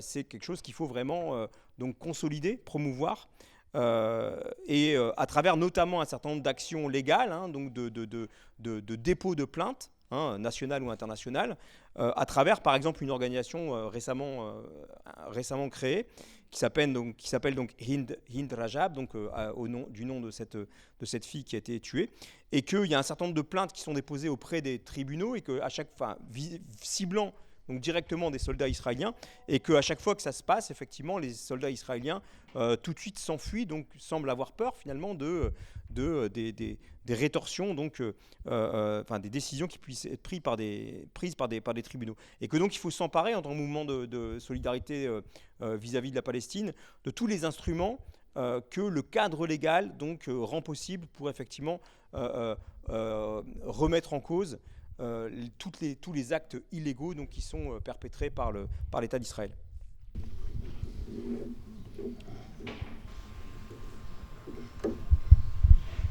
Donc j'ai deux questions.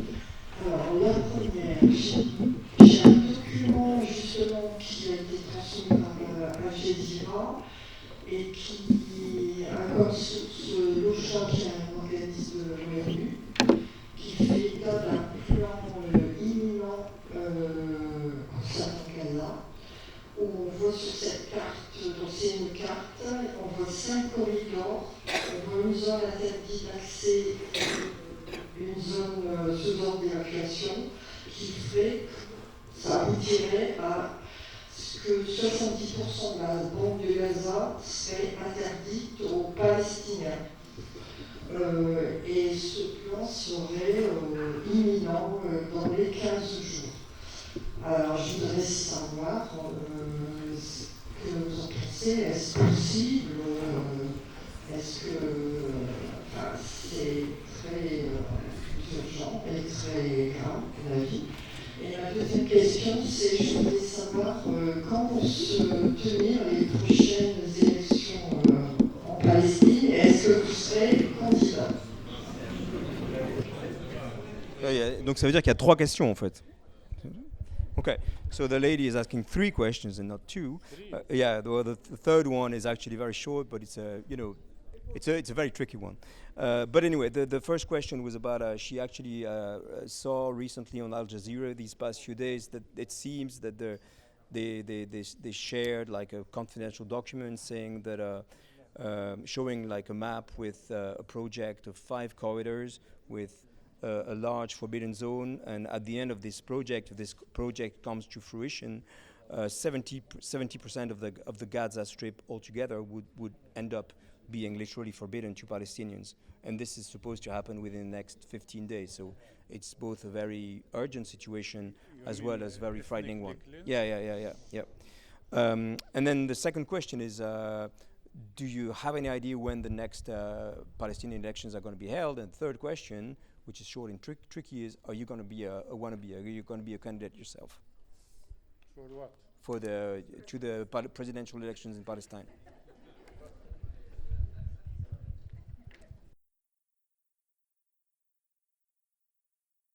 Okay, thank you. Regarding the plan you talked about, it's true. That's what I explained. Netanyahu wants to do it, which is ethnic cleansing of the people, and it's very dangerous, it's very serious. The bombardment he did yesterday and today show exactly the real intention. He bombarded a hospital with 30 bombs. And just now we have news that they are exercising pressure on him in Qatar to accept a deal, and he's saying he will not stop the war. That's the message he's sending. So yes, it's dangerous. That's why I told you there is an urgency here. We have to act emergent. You all have to act. We all have to act in mobilizing every possible power to stop this terrible genocide. Alors oui, ce que vous avez décrit est complètement vrai, c'est-à-dire que c'est ce qu'il a vraiment décrit à travers ces 30 bombes qui sont tombées donc, hier, et que donc c'est vraiment ce que Netanyahou veut faire, malgré la pression internationale qui est en train de s'exercer sur lui, notamment à travers le Qatar. Ce qui s'est passé tragiquement avec cet hôpital auquel il a fait référence est bien sûr la preuve de ce que ce projet n'est pas un fantasme, hein, c'est quelque chose de véritablement en train de se passer. When elections? We should have had elections long time ago. We didn't have elections in 20 years because the Palestinian Authority does not want to do elections. And we met in Cairo, all the Palestinian groups, in 2021. I was there myself, and we agreed to do elections in May 2021. I assure you, if we had elections in 2021, we would not have had 7th of October. Because had we have elections, no single party will get majority. It will be fully proportional system, which means it would be a pluralistic democratic system. It would have led to the creation of a unified Palestinian leadership, which I am calling for since 20 years. Unified Palestinian leadership. But unfortunately, the elections were cancelled. The excuse was that Israel did not allow elections in Jerusalem. We discussed that in Cairo. We proposed a plan which everybody accepted, which is that if Israel does not allow elections in Jerusalem, we still do elections in an act of civil disobedience and non-violent resistance. And we had a plan to put 150 boxes all over Jerusalem with 20 cameras with each box. And I know the experience. You asked about presidential elections. I ran for president in 2005. You know that. And I came second then.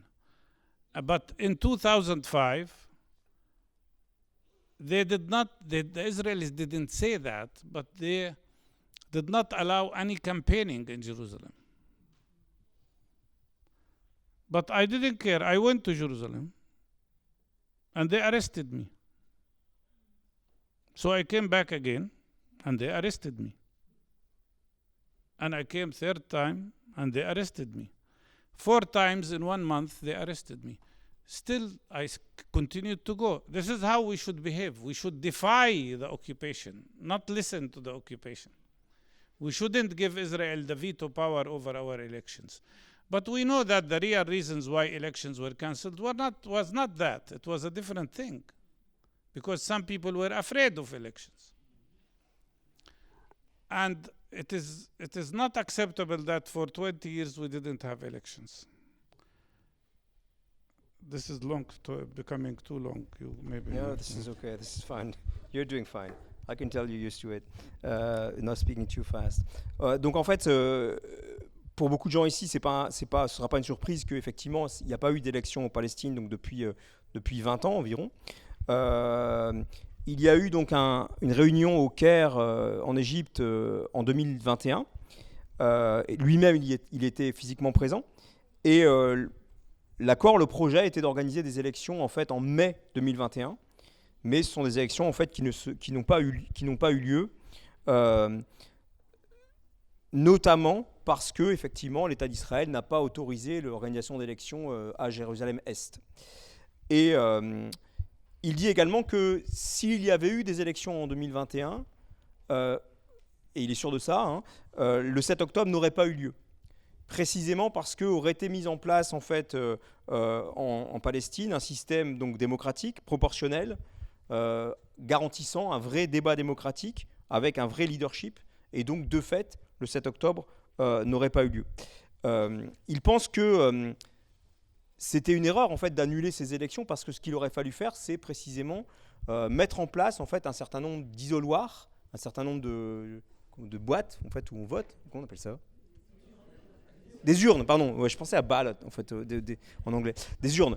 Il aurait fallu mettre en place 150 urnes dans Jérusalem-Est, et puis donc faire un acte de désobéissance civile et le faire savoir aux médias internationaux en particulier, pour bien montrer que voilà, le souhait du peuple palestinien, c'était précisément d'organiser des élections. Alors en 2005, en fait, vous n'êtes pas sans savoir ici que lui-même, donc Mustafa Barghouti, était candidat aux élections présidentielles et arrivé second. Et en 2005 déjà, l'État d'Israël n'avait pas autorisé en fait la campagne électorale donc dans la ville de Jérusalem. Lui-même, il s'est rendu à Jérusalem pour faire campagne ou pour essayer de voter, et en fait il a été arrêté 1 fois, 2 fois, 3 fois, 4 fois. Il a été arrêté 4 fois, et il dit que voilà, il faut pas céder en fait à ces pressions empêchant l'organisation d'élections, mais en fait il faut défier systématiquement l'occupation à travers un acte collectif de désobéissance civile, et que donc il faut s'opposer à ce qui est de fait le pouvoir de veto de l'État d'Israël. Il dit aussi qu'en fait un autre problème, qui est un problème central, c'est qu'il y avait un certain nombre de gens en Palestine qui eux-mêmes avaient peur des élections, et que donc la faute n'incombe pas seulement effectivement à l'État d'Israël.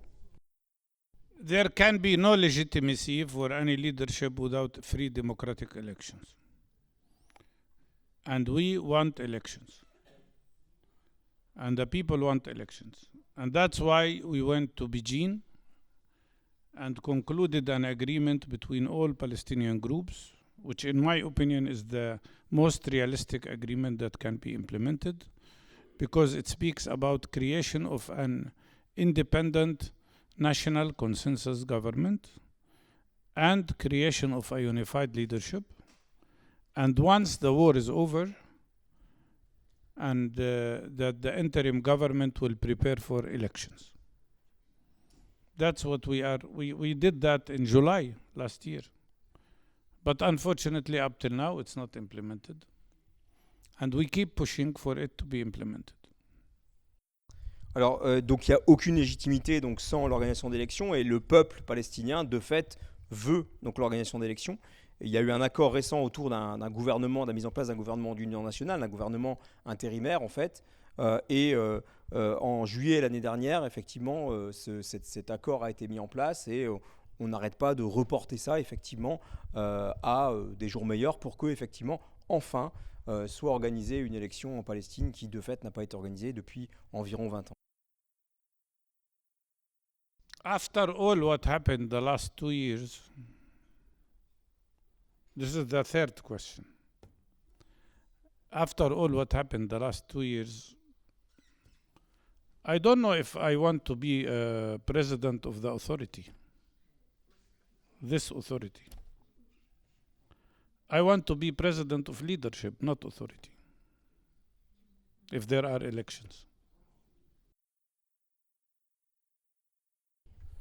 Alors depuis ce qui s'est passé ces 2 dernières années, lui-même ne sait pas si en fait il souhaite être candidat ou être élu en fait aux élections présidentielles. Il veut prendre une part active en fait en tant que leader en Palestine, mais être tout en haut de la pyramide. Enfin, en tout cas, si c'est ce que je comprends correctement, il n'est pas sûr de vouloir le faire, quoi. Vous aurez compris que c'est la réponse à la 3e question.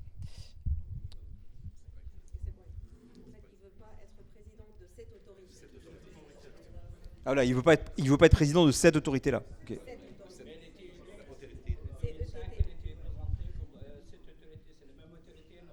Oui, tout à fait, non, ça je le sais. D'accord, merci.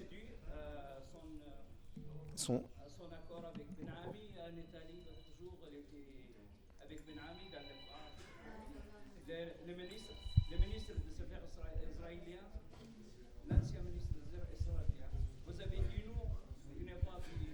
Ben Ami, et après vous avez dit oui, j'ai vu Ben Ami, par hasard. Si, c'est lui qui le parle. I got your question. I think you got the question, yeah. I got it. That meeting in Italy was a public meeting with the mayor of Italy and 8 other people. And Ben Ami was there, and he said that Israel has a theo-fascist government. I did not examine carefully who would be in that meeting. And I actually apologized for being in it. And I had the courage to say that. It was a mistake because of the sensitivity, especially of the time. It was a mistake. And I have sufficient self-confidence and courage to say this is wrong, I should not have done it. And I did that. I apologized to the public. But it was not intentional, and some people tried to use it.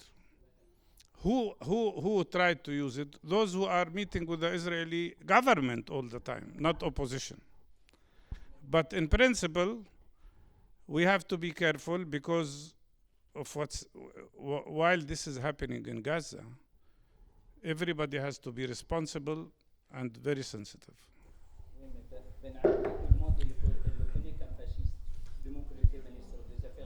Alors, il y a une question qui fait référence. Donc... Vous avez dit non, je n'ai pas reconnu Ben Ami, et après, 12 jours après, vous avez avoué que vous avez un accord avec Ben Ami. Alors, je pense que. C'est ça la question. Alors, je pense que l'heure.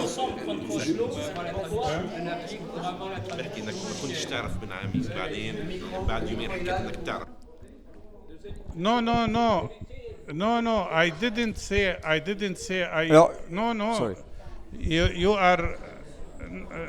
No. اسمح لي خليني أجاوبك أنا ما قلت إني ما كنت عارف إنه موجود، ما قلت هيك.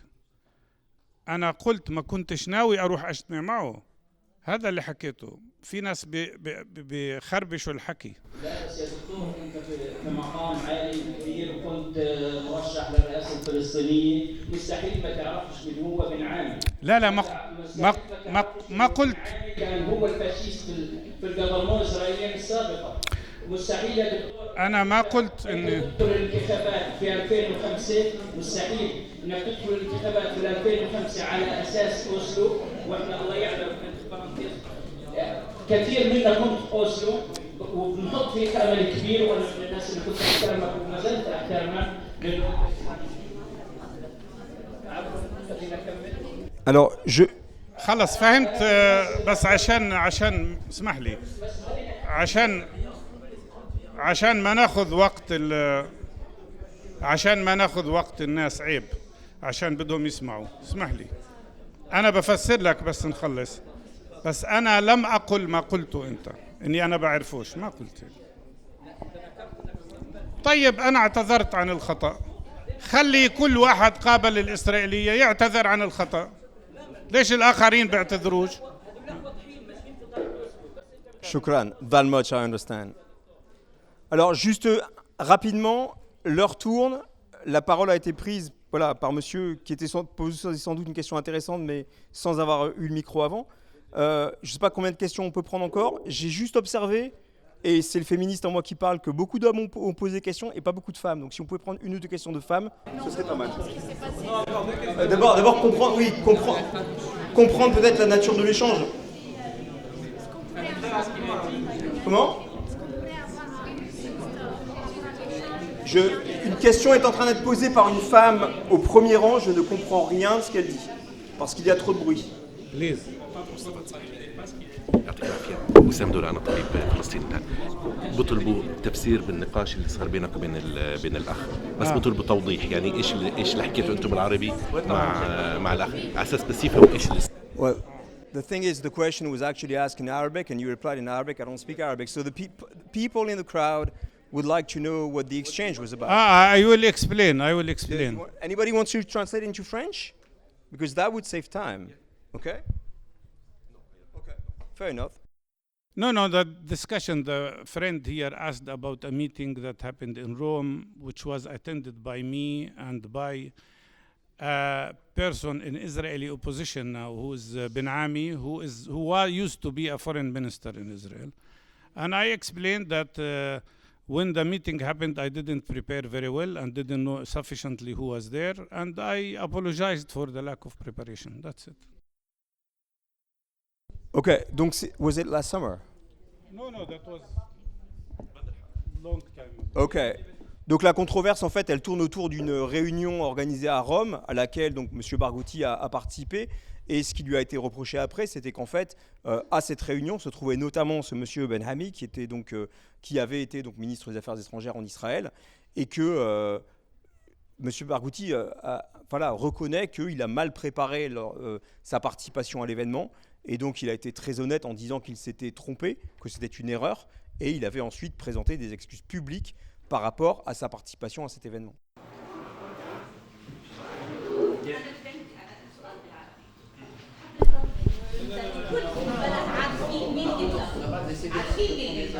واحنا اهل البلد وبنعرف مين هو الدكتور مصطفى البرغوثي. ايه؟ لا بالفرنسي لا. فعشان هيك اذا ما في داعي للجدال، انت اهل البلد وبنعرف بعضنا وبنعرف مين هو مصطفى برغوثي، فما في داعي.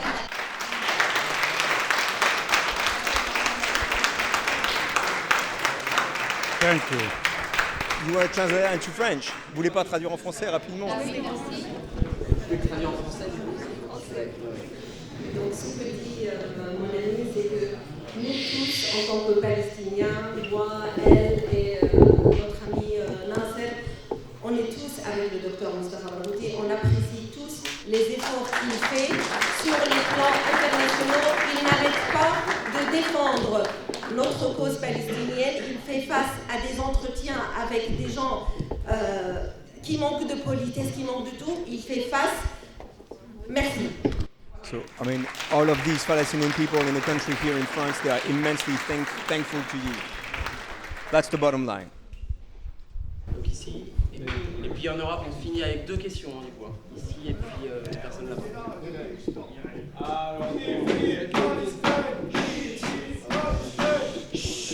Merci beaucoup pour votre présence ici et pour la conférence. Ça va être très très court. Moi, je fais partie des enseignants qui ont organisé un peu la conférence, donc un collectif d'enseignants de l'Université de Lille qui est solidaire de la cause palestinienne.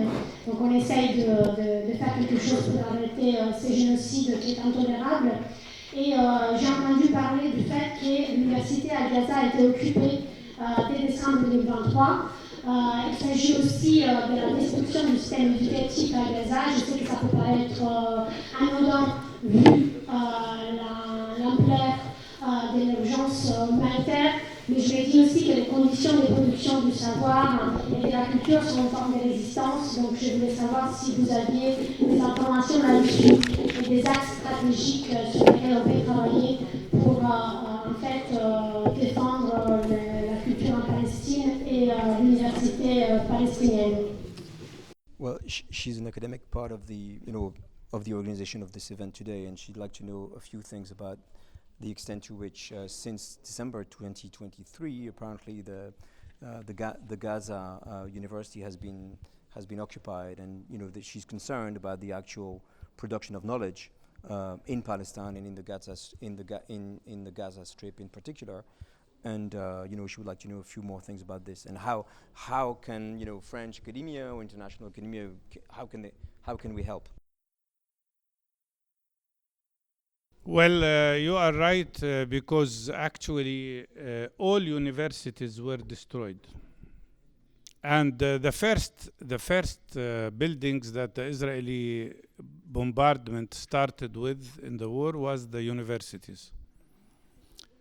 I think part of it resembled the Israeli anger that there are people who are well educated in Gaza who can plan and who can do things. And it was like they are taking revenge from the ability of the Palestinian people to have knowledge and to act scientifically. They also destroyed most of the schools, of course. We pay big attention to this matter. So in addition to the medical work we do, which is most essential in Gaza, we also now have teams that try to sustain at least the school education.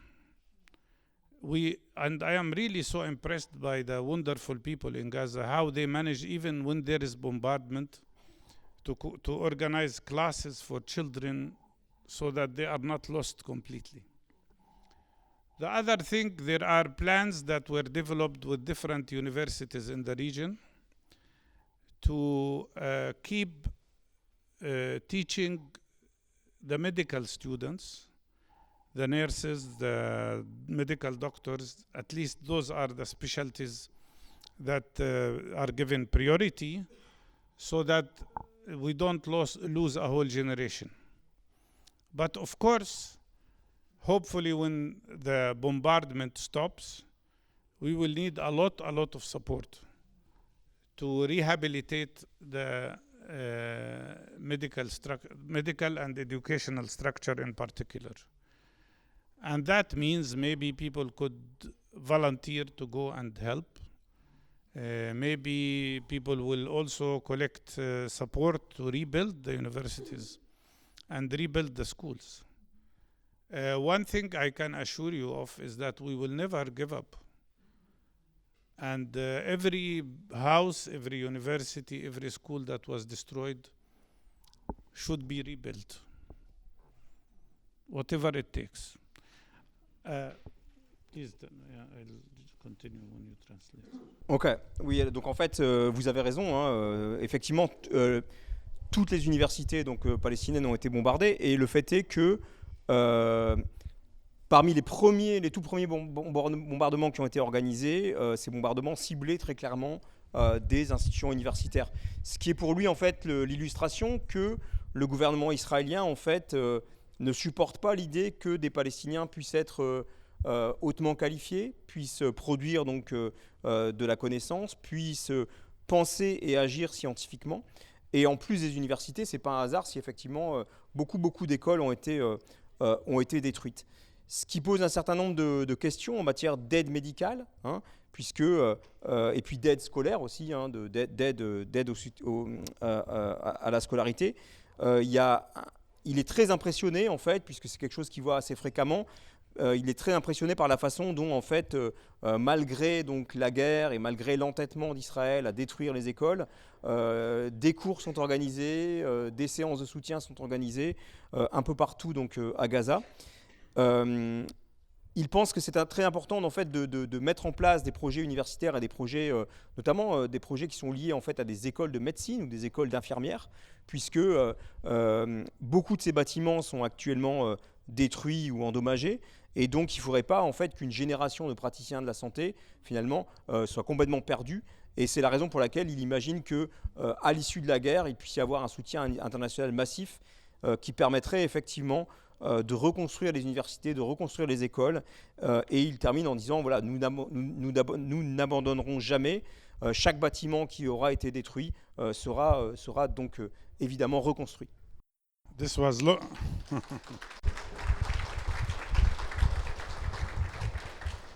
This was longer than what I said.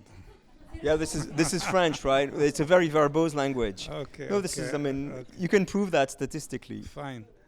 I wanted also to say that we are very, very impressed, really, by the people there.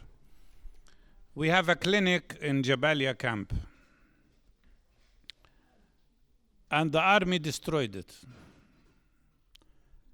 The medical teams there managed, after it was a bit calm, to repair it, and they started working again.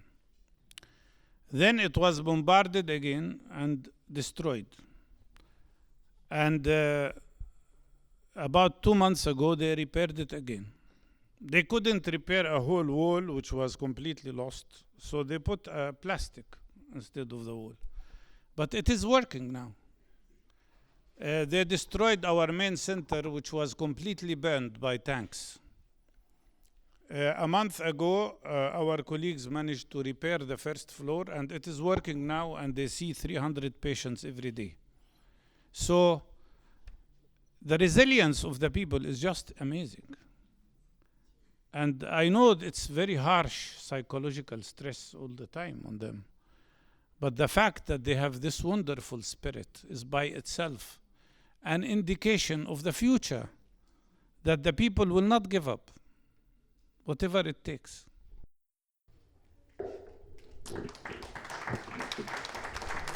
Ok. Alors il donne une autre illustration en fait de ce qu'il vient de dire précédemment, c'est-à-dire que par exemple dans le camp de Jabalia, une clinique en fait a été détruite par l'armée israélienne, et elle a été réparée relativement vite, ce qui a permis en fait de reprendre les soins. Après quoi, en fait, elle a été de nouveau bombardée par l'armée israélienne et elle a été à nouveau reconstruite. Alors, il fait référence à un mur, en fait, qui a été détruit, qui n'a pas pu être reconstruit, mais finalement, ils ont mis une sorte de palissade de plastique qui, d'une certaine manière, fait l'affaire. Et en fait, ce bâtiment accueille plus de 300 patients par jour, donc c'est assez impressionnant. Et tout ça, en fait, manifeste, illustre, est le signe de l'extraordinaire résilience en fait du peuple palestinien, et puis c'est effectivement la preuve aussi de son esprit remarquable, et ça dit aussi quelque chose de l'avenir en fait, et d'une certaine manière ça donne un signe d'espoir par rapport à l'avenir. Dernière question ici. Salam alaikum docteur, shukran jazakallah kthir. Je voulais quand même faire une petite aparté pour expliquer un peu ce qui s'est passé quand même avant, clairement. C'est deux avis différents, politiques, qui sont en contradiction et qui discutent. Mon père a rappelé le respect qu'il avait pour Maman Barghouti, donc je tenais quand même à le clarifier, et que c'est seulement une opposition entre deux avis différents. Donc voilà, et c'est totalement normal. On est une société comme يبدو الشاب ابنه كان يحكي وبيحكي انه بيحترمك بس في وجهتين نظر مختلفات انه بيحترمك وبقدرك بس وجهة نظر À la fin, ils مختلفة. vont se serrer la main, ils vont discuter, et forcément, il y a une situation qui est stressante et qui est pesante. Et c'est ce qui fait aussi des fois des discussions un peu compliquées où on se renvoie un peu la balle. Donc voilà, je voulais un peu clarifier les choses, parce que c'est important aussi que vous compreniez que des fois, derrière des discussions politiques entre Palestiniens, ça peut être tendu, mais ça se calme très rapidement. No, he's saying that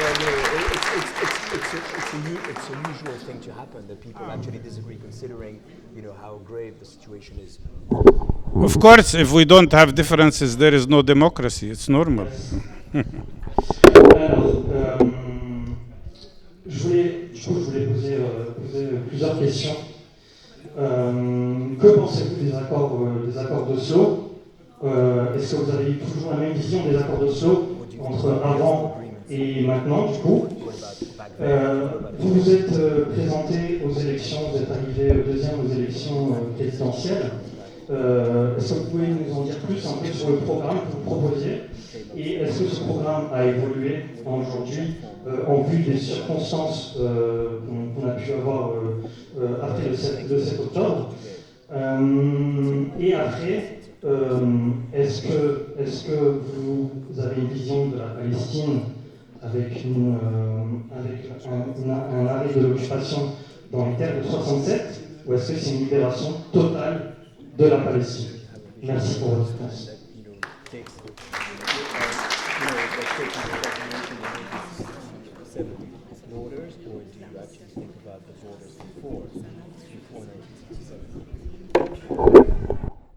Thank you. It's a very good question. First of all, I don't know if you and your father know that I am one of the most biggest opponents of Oslo Agreement. And when we formed our national initiative, me and Haidar Abdeshafi and Edward Said, our reason why we got together that we were against Oslo Agreement. Why we were against Oslo Agreement? Because it had three major, huge flaws. The first one, it recognized Israel without Israel recognizing a Palestinian state. It was unequal. Second, and this is the biggest mistake, contrary to what we were advising the PLO leadership, especially Haidar Abdeshafi, who used to be the head of the Palestinian negotiating team, he was telling them, don't sign an agreement without first guaranteeing there will be complete and total freeze of settlement activities. When the Oslo agreement was, they signed the agreement without that condition. When Oslo agreement was signed, we had 122,000 settlers. Now we have 850,000 settlers. Maybe you can translate that. 850,000 settlers today. Yeah. And did you have just 122 at the time of the Oslo Agreement? 122. Okay, got it. Yeah. And so what was the third flaw? Because I will say it later. Okay, cool. Donc en fait, bien évidemment, vous-même et votre père doivent savoir que c'était donc Monsieur Barghouti, un des plus grands opposants en fait aux accords d'Oslo. Et avec d'autres personnes assez connues, notamment l'intellectuel Edward Said qui est décédé, il y avait cet accord selon lequel en fait il y avait une opposition collective aux accords d'Oslo parce que les accords d'Oslo avaient 3 limites fondamentales en fait, dont il a décrit 2 limites pour l'instant. La première, c'était que la Palestine reconnaissait l'État d'Israël, mais que c'était asymétrique puisque Israël ne reconnaissait pas en fait l'État de Palestine. Ça, c'est un premier problème.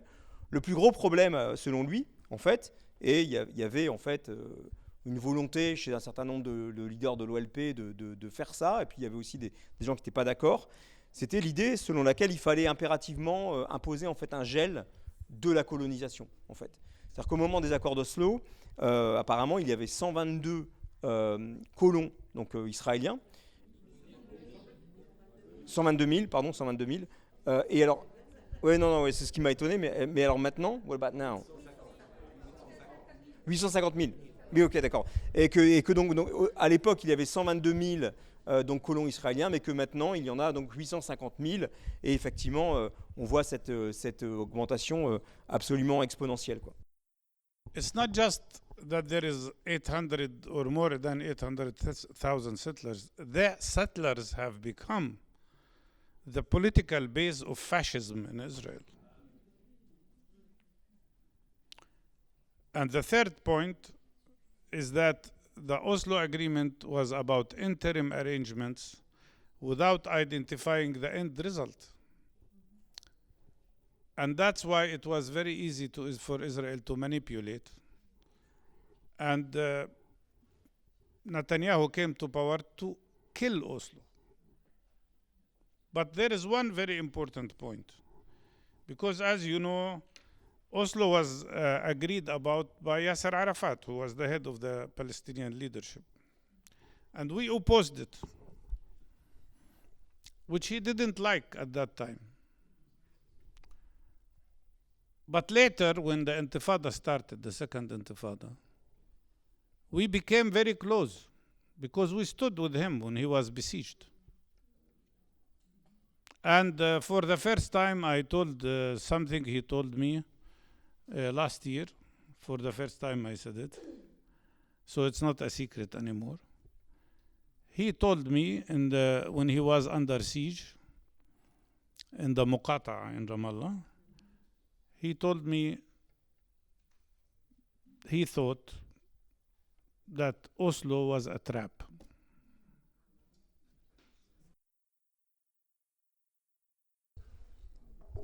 Alors, donc en fait, alors, il revient sur la précision qu'on a apportée là, sur le nombre de colons, en disant qu'en fait, voilà, quel que soit le nombre précis de colons, hein, ces 800 000 colons actuellement, donc, constituent vraiment la base politique de ce qui est aujourd'hui le fascisme israélien. C'est-à-dire que ce sont ces gens-là qui sont vraiment les jusqu'au-boutistes, en fait, de l'État d'Israël. Donc ça, c'est des choses assez connues.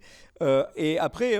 le troisième problème, en fait, lié aux accords d'Oslo, c'est le fait que c'était vraiment une sorte d'arrangement un peu improvisé, d'arrangement ad hoc, en fait, sans vision d'avenir et sans engagement très très clair, voilà, sans aucune ambiguïté de la part de l'État d'Israël.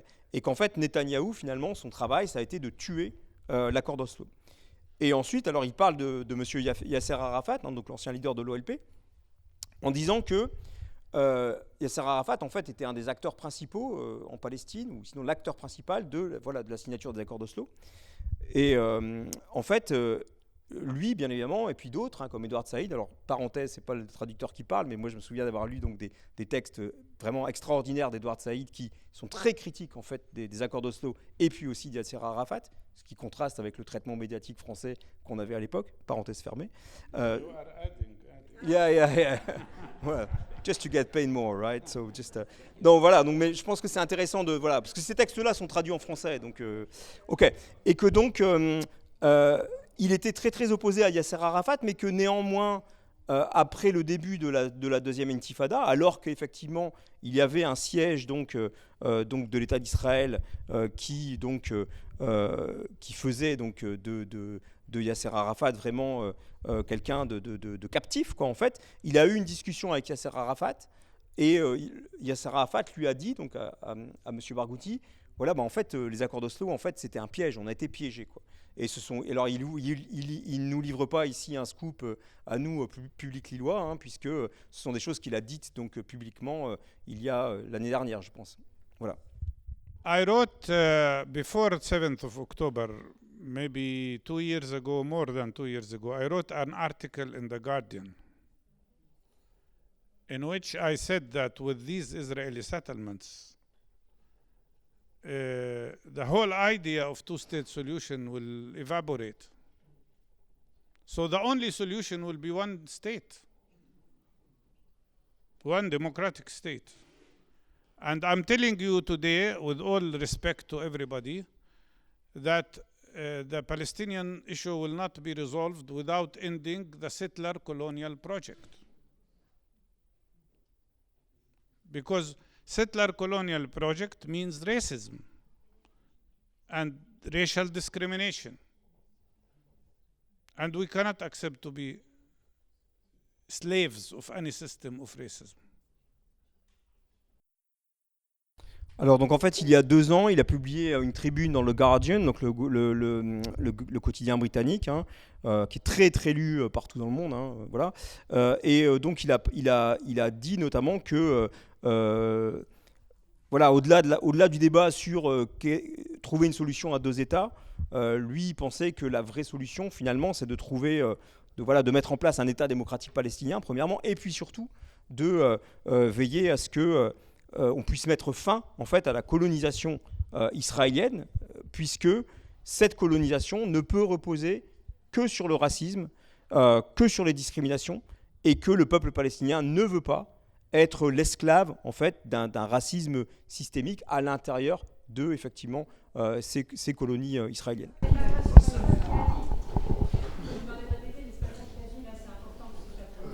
Ah pardon.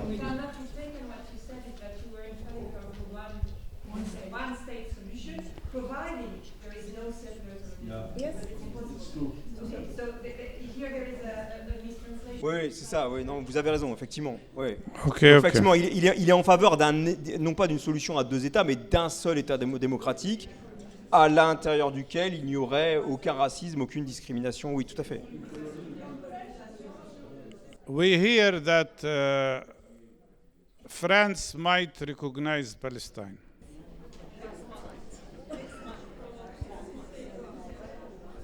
I want to comment on that because it concerns you. You are French people. It's a bit late, but it would be good if it happens. I'll tell you why. Because the idea of recognition in this case means recognition of the right of the Palestinian people of self-determination. And it undermines the Israeli law, which says that the right of self-determination is exclusive for Jewish people. That's why it's important. But it's not enough. For the position of the French government to be serious, they should not only recognize Palestine and the right of self-determination, they should demand the end of occupation, the removal of all illegal settlements,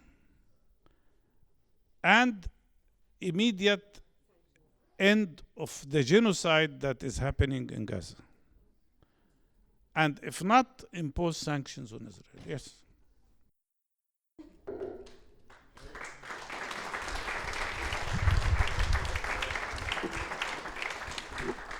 Alors, on sait tous en fait que effectivement la France enfin l'État français à travers Emmanuel Macron a fait savoir qu'il est possible que, donc c'est l'anglais might, hein, donc c'est possible que, on ne sait jamais, qu'il est probable que ou que la France pourrait reconnaître donc la Palestine. Ce qui semble effectivement assez tardif, voire très tardif, mais néanmoins, il insiste là-dessus, ce serait intéressant stratégiquement parce qu'en fait, cette reconnaissance serait aussi la reconnaissance du droit à l'autodétermination de la Palestine, ce qui de fait fragiliserait la définition du droit à l'autodétermination tel que défini par Israël, puisque tel que défini par Israël, c'est effectivement limité au peuple juif. Ça, c'est un premier élément. Ensuite, il pense que si la France avait vraiment une position sérieuse sur la question, enfin le gouvernement français, ce qu'il faudrait vraiment faire, c'est exiger effectivement d'une part la fin de la colonisation, le retrait effectivement des colonies donc illégales, et puis également des sanctions. Et puis la fin de la guerre, bien évidemment. La fin du génocide, ouais. C'est tout.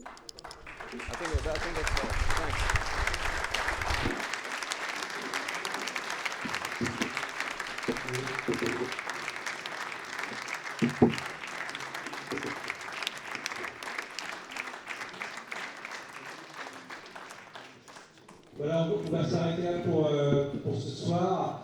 Ça a été une riche soirée. Merci à Mustafa Barghouti d'être venu. Merci d'avoir posé la question. Merci à vous tous d'être venus si nombreux aujourd'hui. C'est très important.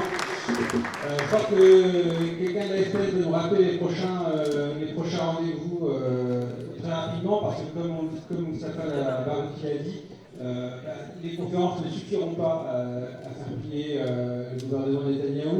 Il faut le gouvernement Macron, il faut de la mobilisation. Et donc, on vient avec moi avec ça. Merci, oui, donc pour l'association France-Palestine Solidarité, on voulait rappeler notre agenda. Très précisément demain, dans 45 villes de France, donc le même jour, à la même heure, nous allons commémorer la Nakba, qui est la grande catastrophe pour le peuple palestinien.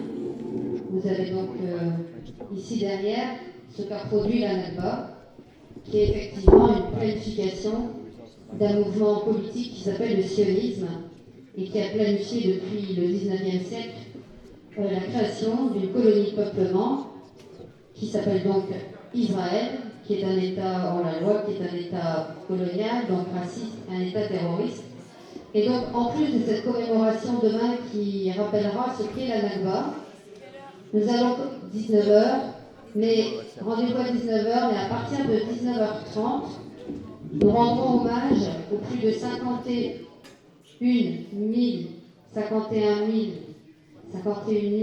victimes martyrs gazaouis. Et donc nous ferons la lecture de tous les noms des martyrs de Gaza depuis le 7 octobre 2023. Cette lecture des noms sera entrecoupée de textes posthumes de Gazaouis. Et pendant cette lecture, au fur et à mesure, nous déposerons des fleurs et des bougies à la mémoire de ces martyrs.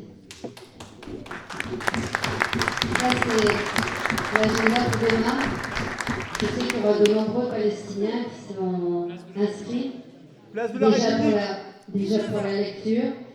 C'est Place de la République à Lille, oui. Et puis aussi nous rejoindre, mais ça vous retrouverez sur notre site, sur nos réseaux sociaux, notre Instagram, notre Facebook, toutes les actions BDS. Parce que ici, en France, nous sommes dans le ventre de l'Empire et nous avons une responsabilité particulière en tant que citoyens de ce pays qui continue à vendre des armes à l'État génocidaire, qui a permis à Netanyahou de survoler l'espace aérien français alors qu'il a un mandat international émis par la CPI et qui continue à réprimer le mouvement de solidarité avec la Palestine. Je vous demande, pour ceux qui ne l'ont pas encore fait, de signer massivement la pétition contre la dissolution de Urgence Palestine, qui est une auto-organisation de la diaspora palestinienne en France, et aussi la pétition contre la dissolution de la Jeune Garde, qui est une organisation antifasciste. Pour terminer, parce que vous sentez bien que le vent tourne un peu, que les positions des uns et des autres politiques, que les médias publics, notamment France Inter, France Info et France Culture, commencent à faire de petits pas en arrière et à ne plus parler d'une guerre d'Israël contre le Hamas, mais d'Israël contre le peuple palestinien. Ça, c'est la force que nous avons réussi à créer par les manifestations hebdomadaires, quotidiennes et les actions BDS. Comme disait Stéphane Hessel, parce qu'il y a l'auberge de jeunesse ici pas très loin qui porte son nom, l'indignation c'est bien, mais l'engagement c'est mieux. Et donc je vous invite à rejoindre l'association. Et en rejoignant l'association, vous rejoindrez le mouvement boycott des investissements sanctions jusqu'à ce que Israël respecte le droit international, parce que ça reste notre boussole. Merci.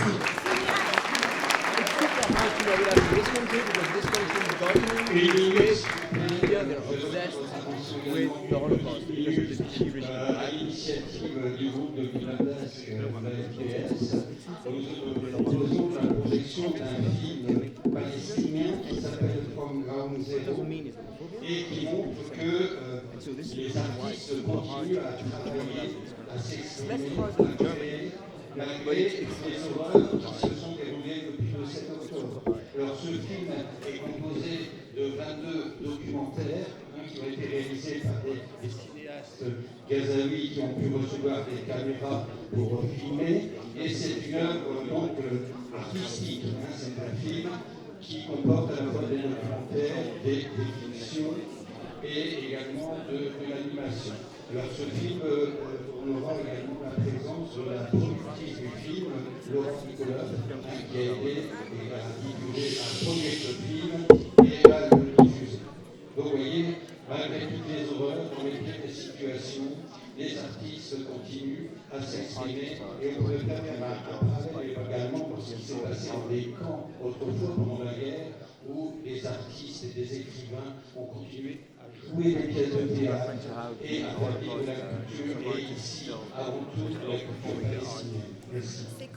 Alors c'est le 11 juin à 20h au cinéma Le Méliès, métro Trio. Le 11 juin à 20h au Méliès.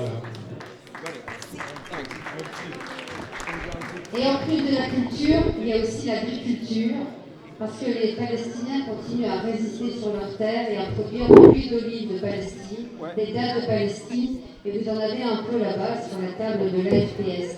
Voilà, vous pourrez emmener ce soir avec vous un peu de la terre de Palestine, parce que c'est important aussi de soutenir les agriculteurs palestiniens. Merci à tous. C'est addictif, les dates de Palestine, c'est addictif.